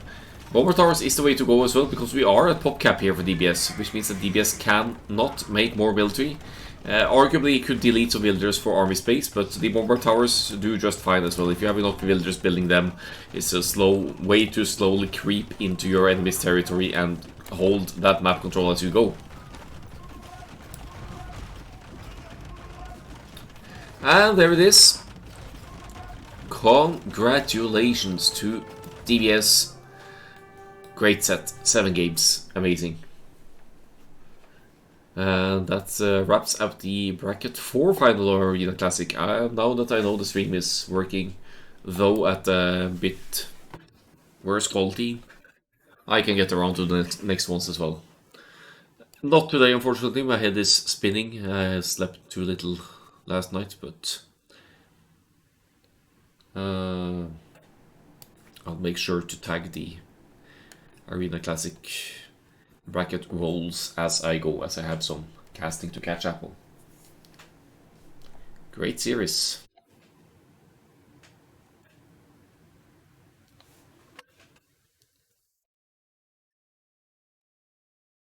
So I think that's it. I am starving and need to sleep, otherwise we could have maybe done a small winners interview as well if they're still around, but I'm haven't got the mind power for that right now, and it's been so delayed anyway. They probably don't have this set fresh in mind. That works better with live sets. So let's see where we send you today.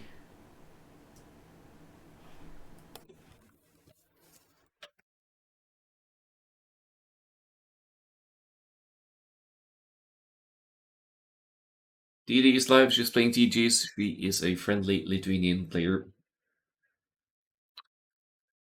Building a community with community games and team games. I could trade T-West, of course, as well, but he's got like... he's right. Oh, T-West is casting Walhalla. Yeah, we need to trade T-West. I think he is, at least. Good shout, Arzak. Let's raid T-West. See you around for the next one, guys.